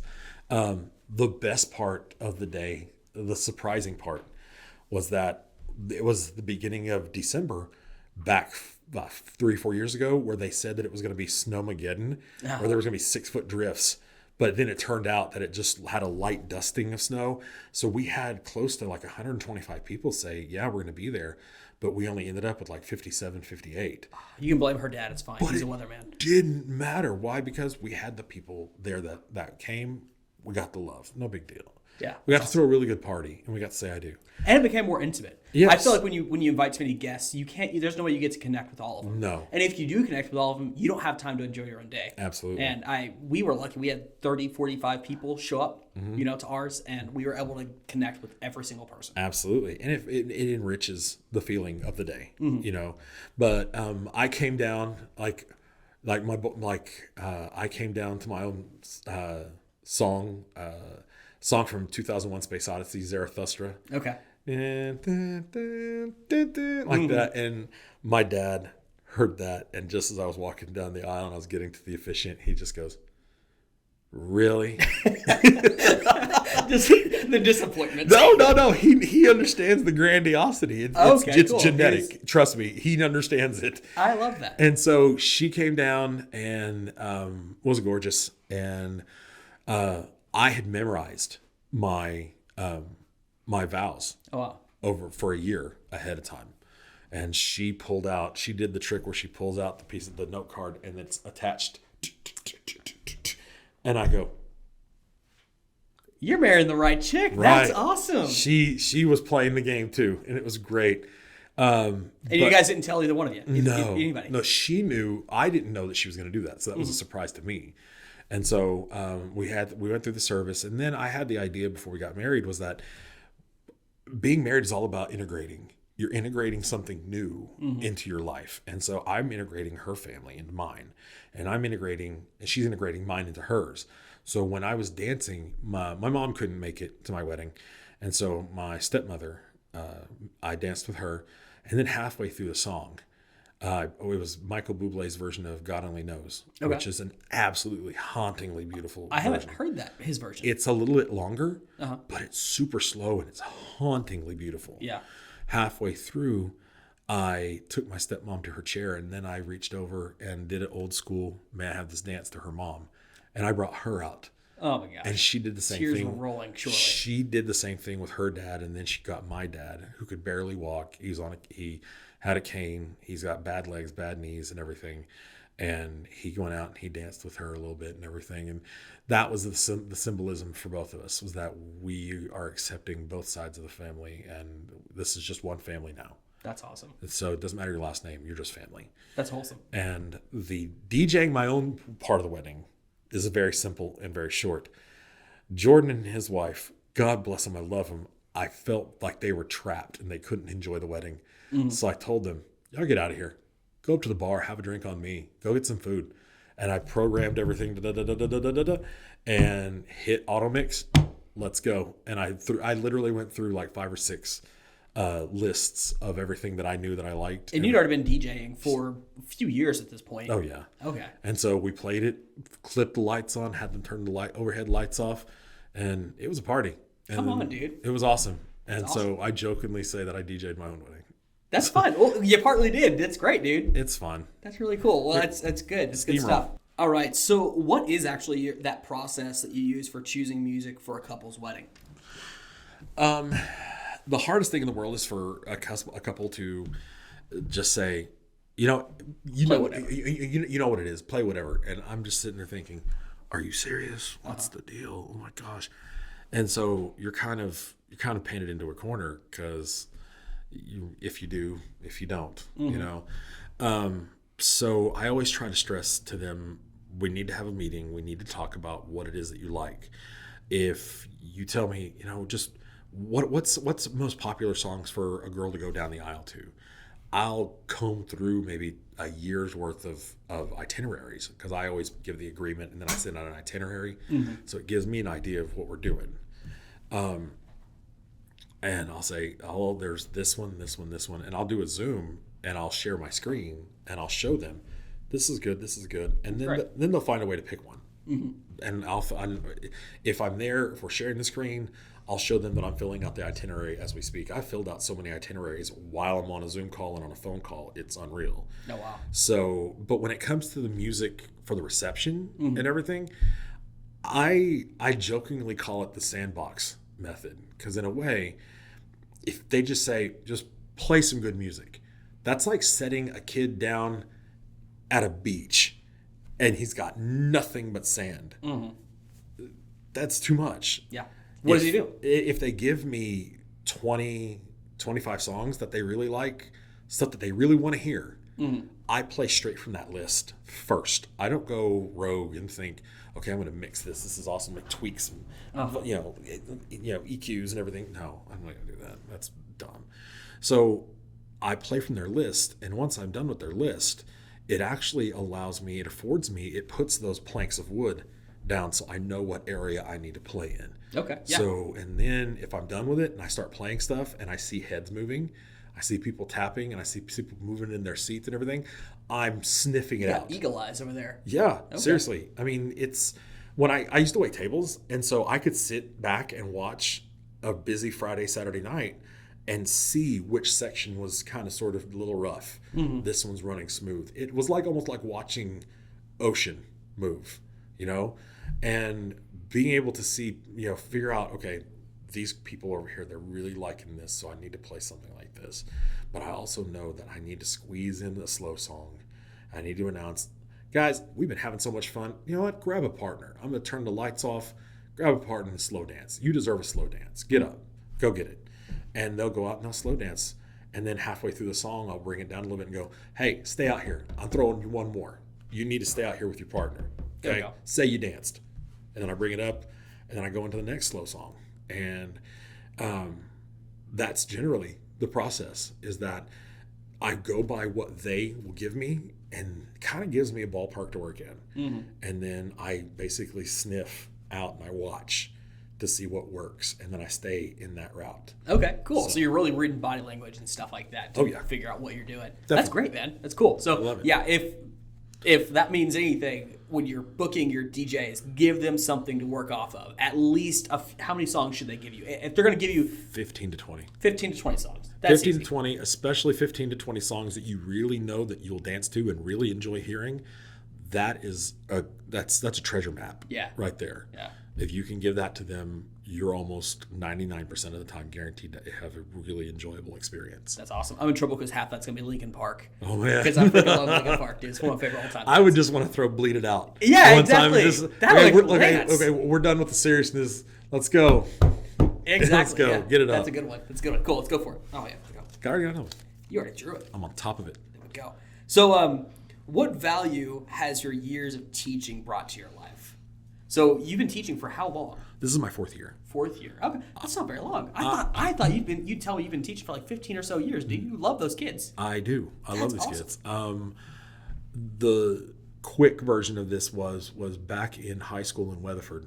I was originally from Clinton, Oklahoma, but and my family has always been part of sports out there. If you ask anybody where Footballville is, they'll say Clinton, because it's the winningest town in Oklahoma. They were the first nationally recognized Oklahoma consensus national high school champion. My dad was on that team. He went undefeated through high school in football. And when you're in a small town like that, you're expected to do that. I grew up hating football because it's all anybody wanted to talk about. And so when I moved to Weatherford, I got into wrestling, and that was my thing. But I realized that being a student athlete, the first thing that clicked was, I'm a student athlete. I'm not an athletic student. I need to perform in this classroom before I ever can perform on the mat. I need to ensure. And if I'm a student athlete, I'm asking for that extra scrutiny. I'm asking for that extra pressure. And I have to live up to it. I have to perform. I have to do it. I have to show up. And so I remember sophomore year, I was doing really good. And I had one of those history teachers that was a coach, would sit there and listen to the sports radio and read the newspaper and just give us worksheets. Well, we had a mixture of everybody, the archetypical, archetypes of high school. Like we had the kids that were like super popular, and then we had the bookie kids, and then we had the AV kids, then we had the stoners, and then we had a little bit of everything. And me and my best friend, we were in there constantly, like helping everybody finish their work and make sure that they did quality work. And he and I helped each other because he was a teammate with mine. And my friend Bryce, at the end of the school year, goes, "Man, seriously, dude, you ought to be a teacher, man. You kept all these guys from flunking. Are you serious?" And so I go, So the original plan was to graduate from Weatherford, go to Southwestern, get a teaching degree, be my coach's assistant coach until he retired, and then I was going to take it over because I'm up on the wall down there, and it's awesome. I take great pride in knowing that I learned how to wrestle, but I also learned how to be a good student from great teachers. That's awesome. And in wrestling, ever since I placed at state and my name got on the wall, we've never not had a kid go to state or place since 1996. That's awesome. That's a real value. I love it, and it makes me feel good. Like last time I went down, I sometimes would go down when my grandpa was dying, and I was out in Clinton helping take care of him. I went down and I wrestled with the kids, and the coach just goes, "Yeah, hey, we got a guy here. He's alumni, and he's going to work with the big boys. He's going to work with the heavyweights, which is what I do.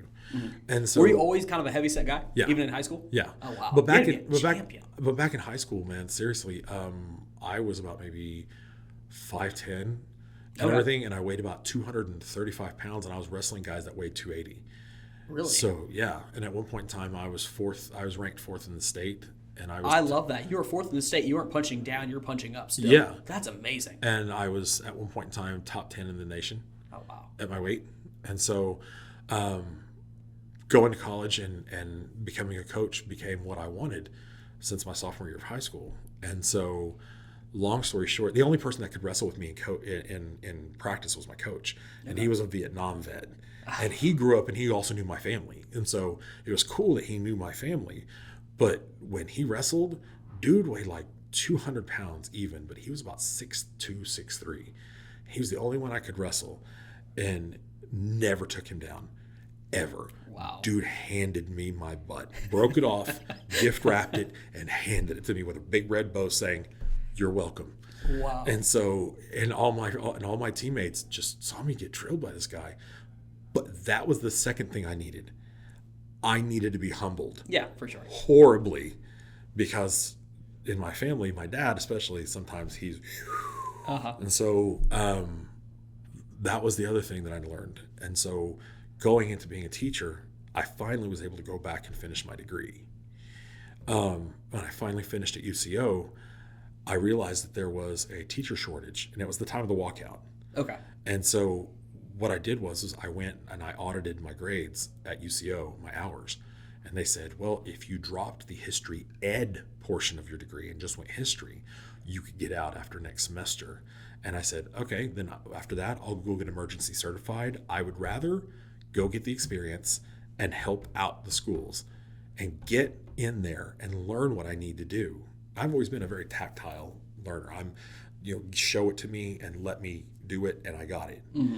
And so my first year was at Western Heights, and when I graduated, one of my professors goes, "So, are you going to go try to work at, I don't know, Bishop Kelly, Bishop McGinnis? You're going to go to Tulsa? You're going to go to Deer Creek, Edmond?" I said, "No." I said, "I want to go work in Title I schools." And he said, "Why Title I?" I said, "Because I'm biracial, I'm Mexican American, and I want these kids to be able to see that where you're at is not where you are destined to be. You need to chase it. You need to grind. You need to earn it." And that first year, I got to work with those kids that were seriously at risk, low reading levels and things like that. And it became such a love. I still have contact with my homeroom kids. We have a Snapchat group chat. And now that I got my wrestling schedule, I highlighted all my home ones, and they were like, "We're coming. Let's go." That's and awesome. It's so fulfilling. It's the most fulfilling thing I've ever done.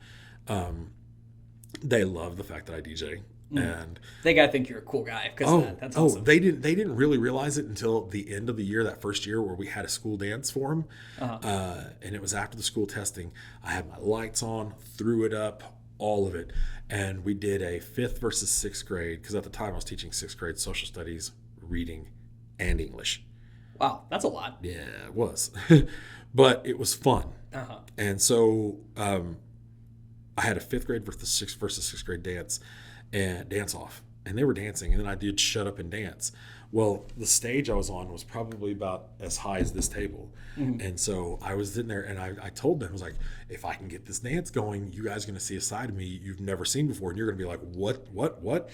And so there was a part of Shut Up and Dance with me before when he goes, "Oh, come on, girl," like that, I jumped off the stage in front of everybody, and they went nuts. And then whenever they start clapping, "Don't you look back, like shut up."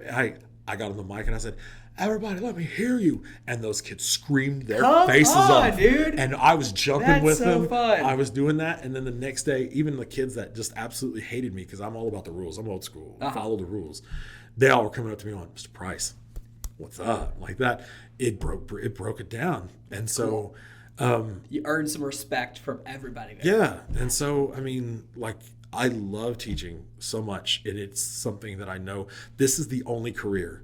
Like, I call my business a job. It kind of is. Yeah. But teaching is my career, and this is the only thing. I literally put all my eggs in the basket, and I'm willing to risk that because these kids are so unbelievably worth it. I would go on any hill and go to any length to make sure that they had every possibility to succeed, because I had those type of teachers, and I want to be that teacher where they bring their kid back and they're like, oh, you got Mr. Price? Oh, you better keep your smart mouth shut, because he's going to shut it. Don't try to joke with him. One kid, I'll end it with this. Okay. The kids know not to throw heat at me because I got the bat speed. This one kid looked at me at Western Heights, and I was sitting on that stage. It's in the cafeteria, and his name was Jose. And Jose goes, Mr. Price. He's in 5th grade. Yeah, Jose. And he and his boys are standing around, and he goes, I got a question for you, and I need you to be honest. I said, what's up? He goes, he looked down at my slides, and he goes, what are those? Like that. And I go, Jose, can I ask you a question to answer your question? Can I answer your question with a question? He goes, yeah. He was laughing with his boys, and I go, what is this? and so his boys were like having hands on his back going, bro, we gotta go. No, we can't mess with that. We're not doing that. And so I'm one of those jokey teachers that likes to cut up and joke around and everything. I never make fun because that's demeaning. But they know my humor is I poke fun, and they'll poke back at me, and it's all in fun. And there's no. You ever have those kids where it's like you think that you can poke fun because you've been poking fun, and then it's like, oh no, I can't do that with you. Oh, you can spot those from a mile away. But what's funny is those at the beginning of the year, right before Christmas break, they crack, and that veneer falls down, and they're just like, you could have been joking with me the same way you were with everybody else this year. And I'm like, now you tell me, what is the deal? So that's the joy, and it's brought so much value because I appreciate so many things more, because I know I live in a nice house up near 192nd and Penn. Okay. Up on the north side, west side of Edmond. It's a nice, really good neighborhood. But I know that most of these kids that I teach don't. Some of them worry about electricity's got to be on. Yeah. They're going to stay in a hotel. As a kid, they're worried about that. Yeah. And for that kind of weight to be on their shoulders, if I can teach and make it memorable in a goofy, absolutely slapstick, stupid way, I'll do it. Last case example. Okay, go ahead. The reading portion I was teaching at Western Heights. 5th grade reading. We had this government kind of program that we had. It was a grant program where they had this certain program to teach kids how to read better and stuff. And so they had vocab, and one of them was solitude or solitary. Okay. And we had these in the corner of the room, we had these Bluetoothable speakers that you had a thing going around here, and it's a microphone. Okay. So it was so that the kids could hear you. My voice is loud enough that I didn't really ever need it. So I never. You project really well. It's 13 years of being in choir. I know how to pop that air from the diaphragm. And so, believe me, it's a hall clear whenever they get bunched up. I'm like, kids at class. All of a sudden, my first day teaching in Guthrie 2 years ago, there was a fight on the very first day, and I was about maybe 30 feet, 10, 15 yards away. And I literally was like, move, like that. Everybody, and there were the 2 people there, and I just went, come here, like that. Walk in front of me, we're going to the office now. And one of the kids came back and goes, I respect you because you are not going to sit there and try to, no, what we were doing was wrong. And the kid was cool after that. Uh-huh. But they couldn't understand, they couldn't get the meaning of the word solitary. And so I thought about it, and I go, idea. So I got my phone out, Bluetoothed it, and then I started playing All By Myself by Eric Carmen. And as the song was going, the lyrics, I was acting it out. So when he goes, when I was young, I never needed anyone. Making love was just for fun. Those days are gone. I was like, I was acting it out. And so finally, whenever it got to the dun, dun, dun, dun, dun, dun, dun, all by myself, like that, I went off, grabbed my bottle of water, poured some water in, and I went, she left me on the floor. Like that, and I hit the floor, and the kids were just like, what? I was like, she left me to go meet with a guy named Tito in the Andes Mountains. God, no, I'm all by myself, I'm alone. And they were like, what are you doing? And I was like, now you know the meaning of the word solitary. You are alone. Done. And I've had moms reach out to me on this communication app called Remind, and it's parents can contact teachers. Oh, it's great. It's awesome. Man, I'm so glad my teachers and parents didn't have that. Oh, Lord. Oh. I was not a good student. No. So I had parents reach out to me and go, we heard it all by myself on the radio on the way down to Houston. And I was like, oh, yeah? Ericina cannot stop trying to talk about Tito stealing your girlfriend going to the Andes. And it stuck with them. It was awesome. I loved it. And that's the kind of thing that I think that they need to see. They need to see teachers be a little wacky and a little crazy and more human. Yeah. You have to maintain an authority, but you also need to just be human. So I'm done. Next, let's burn. Let's go. Let's burn. So give me, man, it's kind of hard to ask you this question because you have so many things going on. Let's But try it. In one aspect of your life, give me one goal you want to accomplish before the end of 2021. Now, we're really close to the end of the year, and I get that. But if you could just accomplish one thing, what would it be?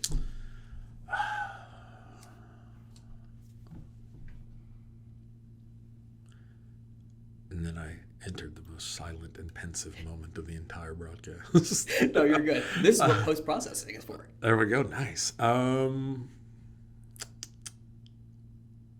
Actually, there's two things, if I can. Yeah, please. One, I really want to end the year with a big smile on my face so much that it's like the cheeks hurt. Mm-hmm. I really want that. There's been rough and tumble. There's been highs and lows in the last 5 years and everything. And the roughest part of the last 5 years has been issues with, some issues with kids and stuff like that. They're teenagers and they're doing. Teenagers suck. I suck as a teenager. In the words of My Chemical Romance, they scare the ever living crap out of me. Uh-huh. Seriously. But the problem is, I think we forget that we used to be. We're so removed from that now. Yeah. But one is to really kind of have that peaceful feeling at the end of the year. Of course, kissing my wife at midnight is awesome. And the second one is to live through the last day of the year, because I'm double dipping in one day. Mm. I have a gig at the Tulsa Children's Science Museum. They have this thing called New Year's Eve, and it's awesome. It's where they have the little kids come, and they at noon they pull this zipper and the balloons fall, and they celebrate the kids New Year's Eve at noon. That's great, because they better be asleep by the time midnight rolls around. If they're not, man, that's questionable. But someone should question my mom, because I was asleep. I wasn't asleep. Oh, no, I was making pots and pans. It's the thing we do in Missouri in the boonies. Oh, nice. Yeah, we just clang pots and pans together and wake up the entire neighborhood. No one likes us. So wow. But then after that, I got a wedding at Broken Horn that night. And wow. My wife said that what we can do is that Thursday, go up to Tulsa, go visit my best friend Brandon and his wife Lana. Love him to death. Don't see him near enough.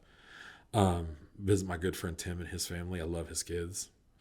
And then the next day, wake up at like 6 a.m. and show up at the Science Museum, set everything up, and it's just sound, no lights or anything, and make the announcements, stuff like that they always give me. Pack up, go straight down to Broken Horn, set up, go home. I need to get dressed, shower, get back, get it done, get home by midnight. Golly. And I don't have a problem with that, because I like that. Yeah. To me, it's challenging. And makes you feel valued as well. Definitely. Yeah, because we have days like that. We have weeks like that. We have like 2, maybe 3 weddings going on. Mm-hmm. And it's like, man, hate this, but at the same time, I love it so much. Yeah. It's the reason I keep coming back to it. The only thing that really sucks about it is after the years you do it and you realize, you start adding up the miles and the hours that you've missed with family, and you really start to miss it. Like, I'm starting to get out of that gray area funk where I'm like, I don't know if I want to do this anymore. I really just want to be at home with my wife, you know? But then I'm like, but this is like my decompression after a week of kids. This is kind of like my fun. I wish I could go play golf more. Trust me. But this is, it's morphed into less of a business now and more of a pleasure, because I really feel like I'm coming, because I think all vendors kind of go through that funk where they feel like they're doing the same thing over and over again. And you're like, I'm in a rut. I need to break this. And so that's where I think I'm coming out of, because I'm starting to feel that excitement, that feeling of, all right, I need to get this done. This is what I need to do. Start going through my head. You don't feel like you're on autopilot or anything. So if I can just get through December 31st without falling over dead, that's where I'll get my smile right there. I love it. Yeah. I love it. 2 in 1 then. For double dipping, sometimes you got to do it. I love it. So Dude. I love it. Let's go for the next one. Let's go. start there. There we go. All right. So we've kind of talked about it, but is there anything else you want to add? Maybe any specifics about your journey to becoming a teacher? Or do you feel like you kind of summed it up? No, there is a period. I always, and I even told my kids this, my oldest daughter, I just told her since she was able to understand what I said, like, one of these days, I need to be a teacher. This is what I need to be. And she completely understood it. And then finally, when she found out that I was a wrestling coach, and she met up with my wife one weekend, and she goes, it like dawned on her, it hit her. She was like, he really did it. He got his degree. He's a full-blown teacher. I finally finished up with and here's the horrible thing. You want to talk about anything I want to add to being a teacher? This state has the worst path to being certified. Really? Yeah, and I'll openly say it right into the camera. It is horrible.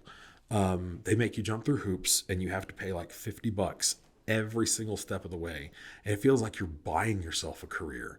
And so for a state that has difficulty keeping teachers and everything, you would think they'd make it a little more easy. Yeah, but I can understand, because you're all on the flip side of that.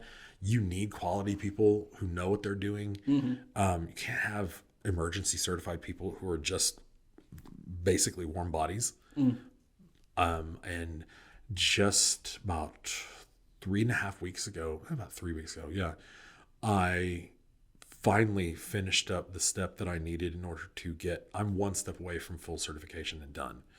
The alternative path means that they have to take a look. The State Department of Education takes a look at your transcript, sees how many hours that are devoted towards your field or your area of study, like history. Do you have enough hours? Is your GPA good enough in those hours? Okay, great. Then you're accepted. You're on the path. Now you have to take 2 college classes. One of them has to do with classroom management, which is not nearly as easy as people think. Kindergarten cop got everybody lied to. Bad. Seriously. Yeah, for sure. Yeah. And in a way, it is kind of like that, because the way he was in the beginning, it's madness, it's craziness.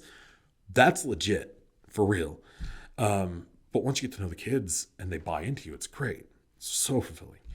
But now we're going to go home and watch that movie, Sierra. We haven't seen the movie in years. Oh, Lord. It's probably been 10, 15 years. There's a kid on there. Guess what his name is? Lowell. Oh, really? Yeah. No lie. Yeah. And he said, yeah. When you watch it, projecting. Whenever you watch it, please send me a message and tell me, okay, that's what Lowell said. I'm not going to say it on here. But there's something about boys and girls. But anyway, so the deal is that the people who are watching this know what I'm talking about. But the thing is that I have to take that, but then you also have to take what's called a pedagogy class, which means it's a system It's how you're teaching, how you're bringing forth the material, how you're relating the material to kids who are in need, like Title Ones, how you're relating the material, differentiating it between kids who are on a normal level of education, aside from the kids who are like autistic on the spectrum, if they're special needs, if they're English second language, things like that. So it's the deeper kind of understanding of what goes into the craft of teaching.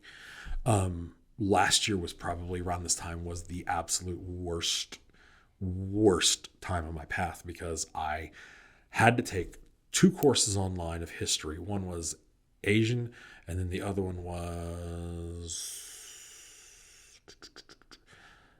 a history, post-revolutionary U.S. history from 1812 to 1825. I had to take that online at OSU, and the pedagogy class from UCO. So I had 3 classes. The pedagogy class was master's level, not basic level. So now, once I had all that done and they processed it all, they now have said, okay, come up, pay $50. We'll get you a certification that lasts for 3 years. Now you have 3 years to take the classroom management. So all I got to do is take that. And once I'm done, they switch my alternative certification to traditional. And so then I have to renew the license every 5 years. Wow. So it is a... Once you get there, you have 5-year stretch of leave me alone and let me do my thing. Yep. But for right now, you have to take multiple steps just to probably stay employed, right? Well, no. Once I got this done, now my pay is as a teacher. If I hadn't gotten my certification done and applied for it and paid $50 to get it printed off, I would have been paid more in my 4th year as a long-term sub, which is a significant drop. Yeah. So, well, good job. Congratulations on that. It's a hill. It is a mountain. And now looking back, it's a long road. I'm just glad I'm past most of it. Yeah. I'm glad I can breathe. Yeah, so, for sure. There we go. There we go. After this, we have 4 left? Yep. We're getting there. So, all right, back to what you were wanting to say earlier. You were wanting to say something about something crazy that happened at a wedding. And this question says, what's the craziest thing you've seen happen at a wedding? All right. So I've been because you're usually the person responsible for making crazy stuff happen because you're in control of the mood. I am. There are some times where the mood has absolutely escaped me, and it's like in Magical Beasts where that thing is just no one else can see it except for me, and it's just running all over the place. So I was at this wedding, and I had talked to the bride and groom multiple times, and they were like, and it was one of those Nana situations, right? Don't play anything explicit. I don't care if you play explicit. My grandparents have to be gone. My mom has to be gone, and the kids have to be gone. So 9:30. They can't see me the way I'm about to act. Yeah, they can't see you acting hood. No, can't do that. So long story short, and I didn't mean that as a negative. It's just funny. No, I didn't take it away. So long story short, I remember talking, and they were like, just keep the explicit stuff for when we're all there, and that's it. And so the wedding was at 6, and by about 6:45, they had already done their introduction or their intro, right? And so I remember the bridesmaid comes up to me, and the bride told me, hey, I told the bride, hey, whenever you're ready, when you say it's okay, I'll look at you and go like this. You give me a thumbs up. That's when I know.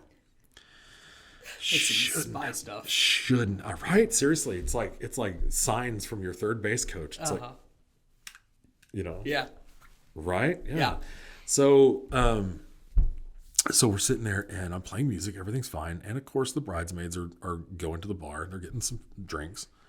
And I remember the bridesmaid comes up to me. I think she'd been pre-gaming pretty hard.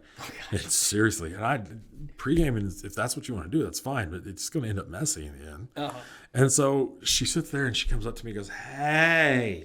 I go, what's up? And she goes, I don't know about you, but this party needs to be kicked up a bit.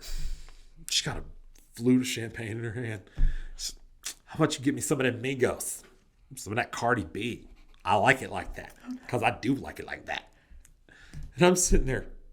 my headphones are on like this, listening to her, and I'm like, okay, well, you see that lady in white right there? Yeah, she's paying me, and she told me not to do anything at all until she gave me a signal and everything like that. And so until she tells me it's cool, then I can't play that. She goes, well, what happens if I go talk to her? And that's the number one thing. Every single DJ has heard that at least 3 times a week. Someone goes, well, if I go ask the bride, I'm the cousin of the bride, or I'm a best friend. I'm the maid of honor. If I go ask her and she says, okay, can you play it then? And I'm like, all right, cool, sure. She, gets her little self, walks on down there, and talks to the bride, leans in, and she's like, and the bride turns around and goes like this. Good. Like that. Oh, no. And I'm sitting there going, Are you sure? Because that's Granny. like, I'm literally looking around the room like, I feel like a deer in the middle of the woods and they hear a twig snap. They're just like, and so I cue it up, and just as I'm about to hit play, that little voice in the back of my head, double check it. So I was like, okay, let me pick another song. I'll get that on autopilot for just a second. I don't like autopilot, but if I have to go do something, it's great. Sure. And so I walk over to the bride and I go, hey, you gave me a thumbs up. She's like, yeah. My maid of honor came up to me and said that that she came up to talk to you. Said you looked a little distressed and nervous and anxious and everything. And she wanted me to, give you a good sign that you're doing good and everything. Oh, no. And the second she said that, I was like, you sneaky. Oh, my. She goes, why? What's up? And so I whispered and I told her what it was. That's when it kicked off, bro. Because she went on a line straight to her at the bar and goes, I need to talk to you for a second. Come on. She took her outside. And about 20 minutes later, the bride comes back in.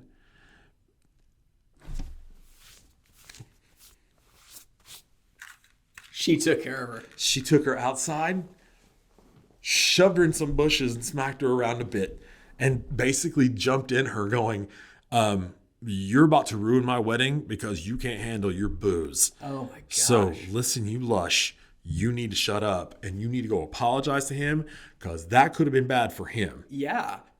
And she came back 5 minutes after the bride left me. A girl had some grass stains, grass in her hair and everything like that. A leaf was in her hair. It almost looked like it was there on purpose. Uh-huh. And hey, what's up? She goes, I just really want to come say that I'm sorry. I really felt bad and I could have gotten you in trouble. But you've taught English. You know what context clues are. Right. And so I go, oh, we're cool. You want to listen to it? I'll be the first thing I'll play once Nana and Grandpa go. She goes, if you could, I would be greatly appreciative. Like that. And it killed me because when she left, I sat there and I was like, I don't even, I just heard blow by blow, but from multiple sources. And she paintbrushed her a couple times. Yeah. And I'm like, oh, if you're a bride, you got to do what you got to do. Wow. So that's crazy. That was insane. That was pretty insane. Yes. That's insane, dude. Oh. All right. Here we go. My cheeks are still hurting, dude. Right? You're killing me, guy. You're killing me. All right. So you have 3 kids. Yes. 2 girls, 1 boy. Yes. And instead of twins. That's crazy, man. It's nuts. What is the most important lesson that you feel like they have taught you along the way of their lives? That it's one thing to parent opposite of how you were parented, but there's still some good that came from how you were parented. Yeah. You can't copy something directly. It's how do I put this? If you ever seen the movie Multiplicity with Michael Keaton where he makes copies of himself, he clones himself. No, I haven't seen that. There's a scene where he makes a copy of himself because he's so stressed out. He feels like he can't get anything done. He's not having any him time. So he clones himself. And the clone has a tattoo of a number 2 right there. And then the clone starts having to do everything, and then he's like, behind his back he makes a copy, and number 3, Oh no. and then those two feel stressed, so they make a 4th. So the concept is, if you take a picture and you make a copy of the picture, but then you make a copy of that picture, Slightly different. it's duller. Uh-huh. And that's what happens with each version of Michael Keaton in that. The 4th one is just like Daffy Duck, just totally lost in his brain, seriously. And in a way, I kind of learned that because I base a lot of my parenting on how I was raised by my grandfather. It's kind of old school, but I'm understanding a lot more because my wife has kind of sort of opened up areas of my teaching or my parenting that I didn't even think about. Yeah. She has a degree in special ed, and my son is on the spectrum. He's autistic. He's got just a lot of letters of the things that he has, but she's always been there for him. She's always been there by his side, helping him out, helping him get what he needs. And so she's, as much as I could have just been exactly like I was raised, she's kind of helped me realize this, and my kids and how I've interacted with them. It's made me realize that I see so much of me in them, but in a way, I don't want that. Yeah. Because I know me, and I don't want them to go down that path at all. Uh-huh. And so now I've gotten to the point to where my 18-year-old she's 18 and I love her to death, but she's going to have to make decisions. She's going to have to fall flat on her face a couple of times before she learns, and I can't be there to pick her up all the time. Yeah. And Or else she so won't fall. they're teaching me control over what I can control. Yeah. And not trying to hold too fast to the steering wheel. Parents white knuckle way too much. Yeah. And so it's been a very humbling experience. So would you say that the lesson they've kind of taught you is to let go a little bit? Let go a little bit. Yeah. As Which from two control freaks, like we were talking about earlier, Right. that's tough. Yeah, it is. And I want to see my kids happy. Mm-hmm. I don't necessarily have to have them be in athletics the way that I was bombarded with it. Mm-hmm. It was an expectation. But long story short, in the end, I just want them happy. And that's all. And in a way, that's a cycle that I like to think that I'm trying to break so that they can just be themselves. Yeah. Like if one of them wants to be an artist, go be an artist. Let me know. Do I need to go to some paint classes with you? We'll go. Let's go get it. You want to go to the Museum of Art downtown? Let's go. You want to go to the Philharmonic? Let's go. Civic Center? Let's go. It doesn't matter, because in the end, you are molding this child, but at the same time, at some point in time, it kind of shifts, and they start to remold you. That's good. And so you have to be open to change, because no matter what, you can't stay the same, So they've taught me how to go through my metamorphosis and chrysalis and find, me. I'm still always in the process of finding me. Everyone is. That's awesome, man. That's awesome. Really Thanks, cool. man. Let's do it. Ooh, it was a little bit of a duplication there, a little sleight of Michael hand. Keaton action. There we go. All right. Do you have a mentor or anybody in the business space or DJ space that you look up to? Yes. Yeah? I do. Who's that?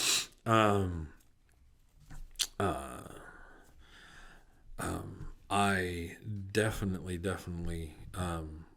look up to several. Tyler Maxwell is outstanding. Yeah. Every chance I get, I really like talking to him when we do. Back in the day, back at City Walk, it was a guy by the name of Scotty Bacon. He was one of the DJs in the main room. Okay. Is he kind of an older guy? Yeah. Older gentleman? Bald-headed. Big into EDM. Yes. I've met him. Yeah. Yes. We shot a video of a rave last year, the Halloween party. Yeah. Yeah. Scotty Bacon. I love Scotty Bacon. I'd go to the ends of earth for Scotty Bacon. Yeah. There's a friend of mine named Carl McConnell who was part of the EDM room at City Walk. His DJ name was DJ Chaos. Long hair, sweetest guy ever. He was awesome. A good friend of mine named Max Martinez. He no longer lives in Oklahoma. He lives in Florida, but he was more of the 80s, 90s, and 2000s kind of mix guy, and I loved it. A guy named Corey Vanover. His name was DJ Corey VO. Okay, that sounds really familiar. Yeah, he did a lot of stuff downtown at like Candy, Pink Parrot, stuff like that. Okay. So yeah, and then there's a good friend of mine named Stan. His name's DJ Stan the Man. Okay. And he works at a radio station in St. Louis, and we talk all the time. And his hustle is what I really looked up to, and so we had a mutual friend named Mark Marino who passed away a couple years ago, and Mark was the hustlingest dude ever. Like, he would find multiple clubs through St. Louis and in Oklahoma City, and he would drive all of it, and he would make it work. He would get like 7 gigs in 6 days. Oh, jeez. I don't know how he would do it, but he would find a way to get. What 7 ended up gigs. getting him? Don't know. I never found out. Yeah. I just know he ended up dying in his sleep. Oh, wow. So I don't know. It wasn't COVID because it was before COVID. Yeah. But Maybe I was thinking maybe he worked himself too hard, because that sounds like some hustle. he was the man, and he was always one of the funniest guys I ever got to work with. And so he just kept telling me, man, just keep doing that hustle. Keep doing that hustle. And then there are DJs that are on radio that I know and that I absolutely respect. Joey Combs from 98.9. Okay. Joey and Heather show. When I was at City Walk doing karaoke, man, he was the guy who was singing Mr. Brightside and Rio by Duran Duran. It was awesome. There's this epic picture of me and him at City Walk from like Halloween. We would dress up for Halloween. And one year I dressed up as Hulk, the Incredible Hulk. Oh my gosh, you would kill that. And he dressed up as Black Swan. And it's outstanding. The picture is priceless. I love it. I wish I could frame it. He is one of the coolest guys, and he's down to earth and genuine when he's not on radio. And so, and then a friend of mine named Cameron, who also is a DJ at Wild, he has his own podcast. He does like pop culture stuff, and he was the greatest Prince imitator because he would do "I Would Die for You," the song from Purple Rain, and he would do all the sounds like dun dun dun dun dun, ow, dun dun dun dun, like that, and he would do the spin around like on the movie and everything. It was outstanding. He would just all of that. That was just a whole bunch of fun, and I look up to them just because they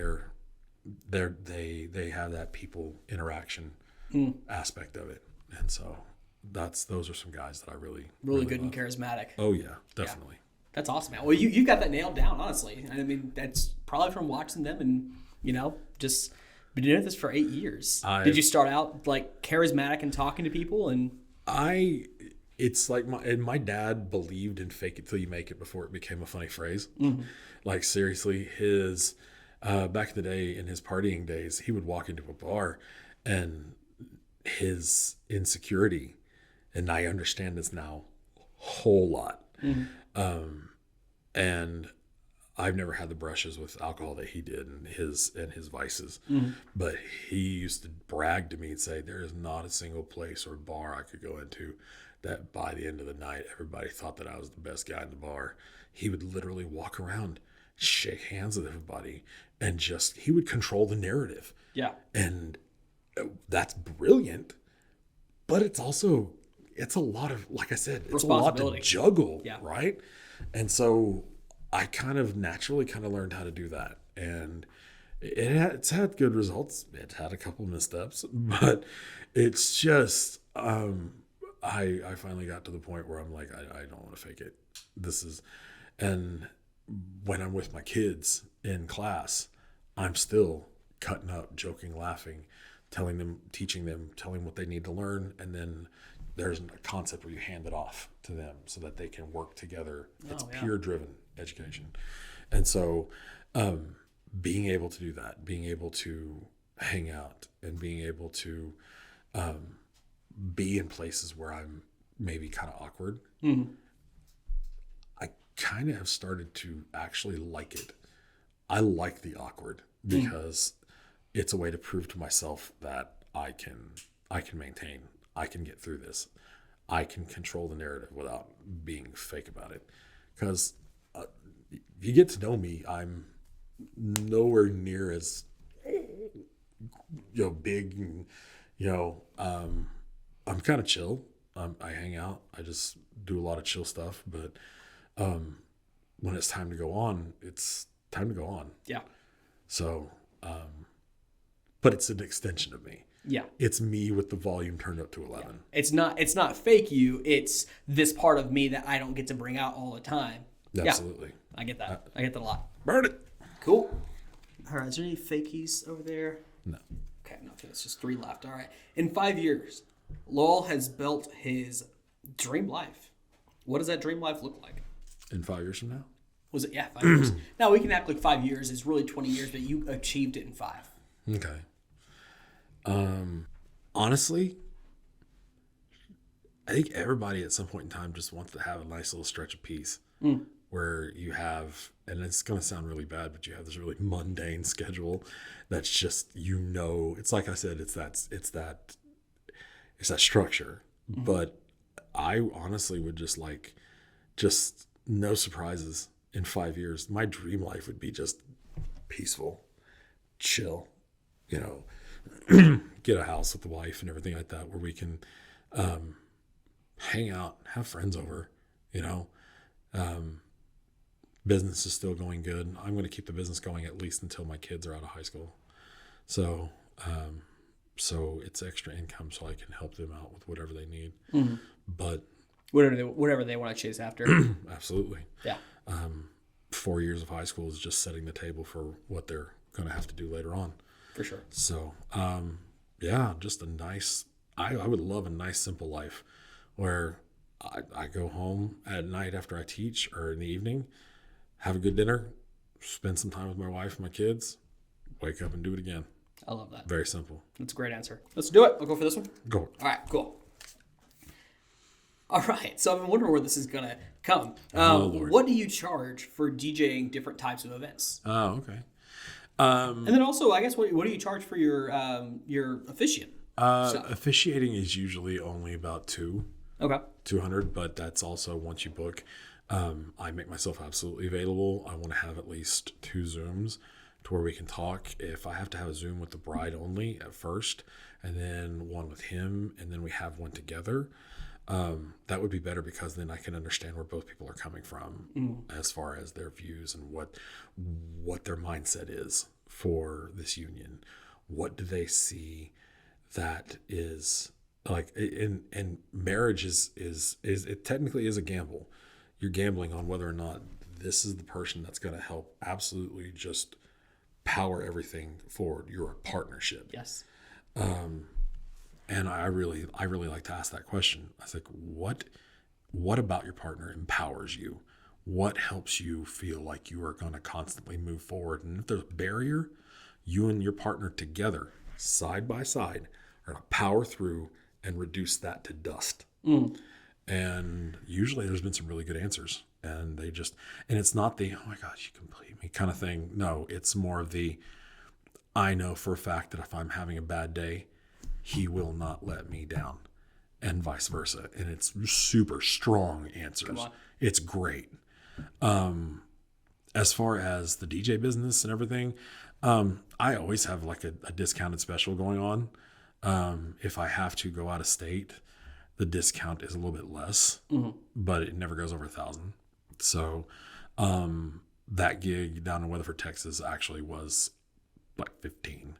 But it was no big deal because we also got a hotel and my wife was there with me. You got to enjoy the time. Oh yeah. It's every time guys like us, we like to travel. We like car rides. Definitely. Yeah. And you guys are karaoke nuts for sure. So you're singing the entire way, aren't you? Oh, she doesn't like to sing karaoke. She has a voice, but she doesn't ever really completely let it out. But when she does, holy flip, it's gorgeous. We've duetted in front of my daughter Emma, and she can't stand it. We sang "Need You Now" by Lady Antebellum, or Lady A, sorry. And we sang it in front of her, and my daughter's in the back going, oh my God, cheesy love songs, this sucks. We're in trouble, dude. Yeah, right? Seriously.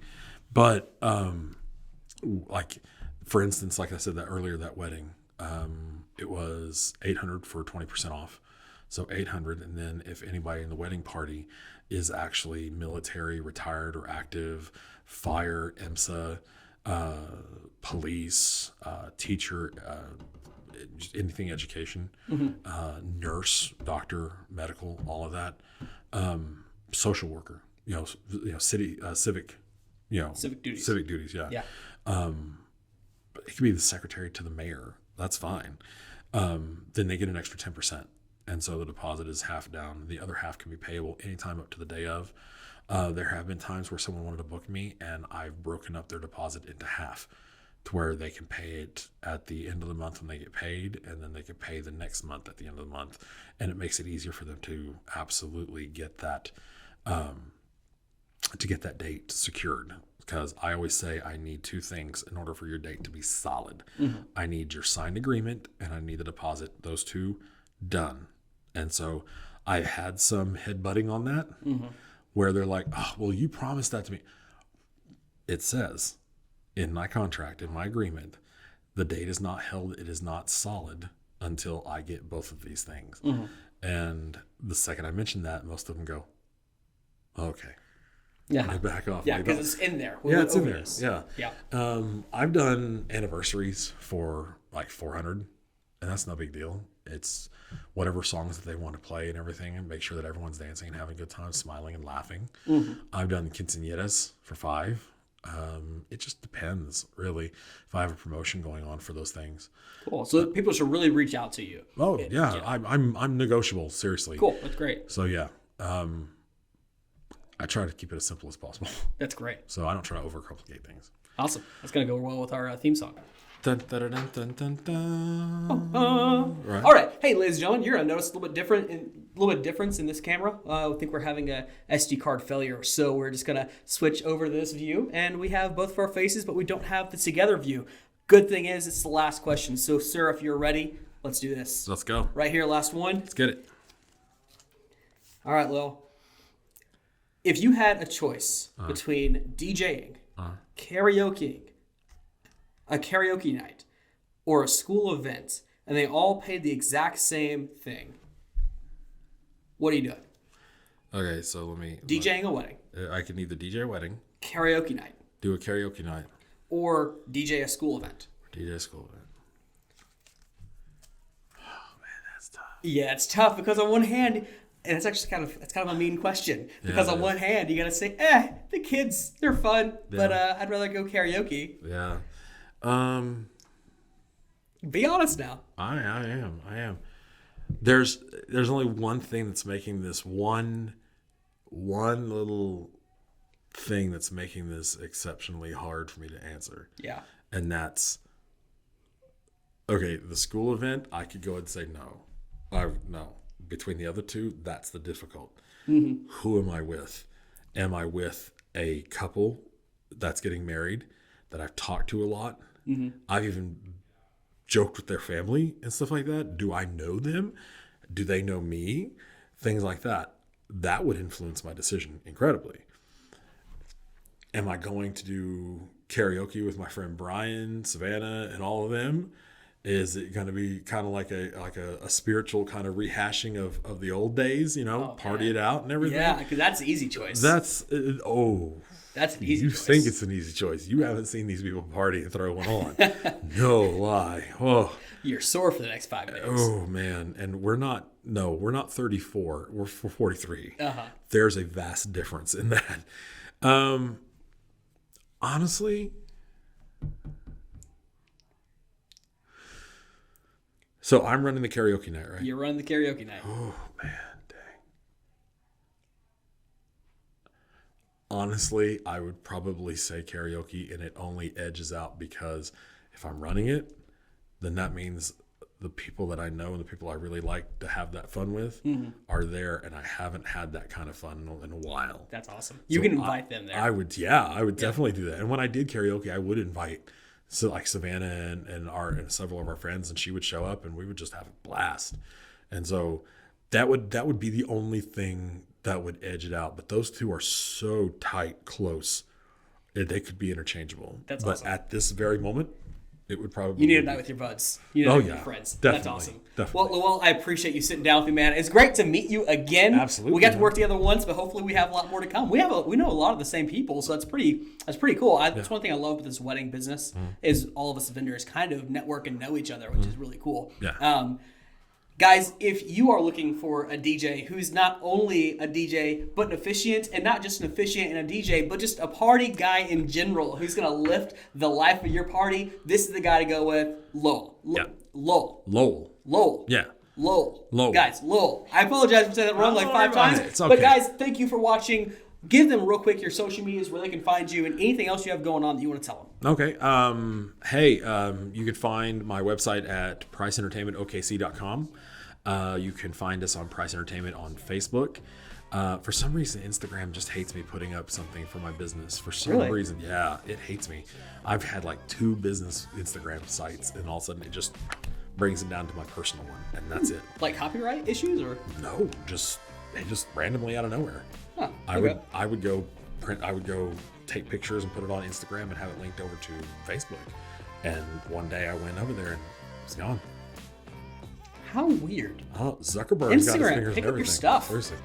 But no, you can find me there. Shoot me a message. Seriously, I'm more than willing to talk about anything.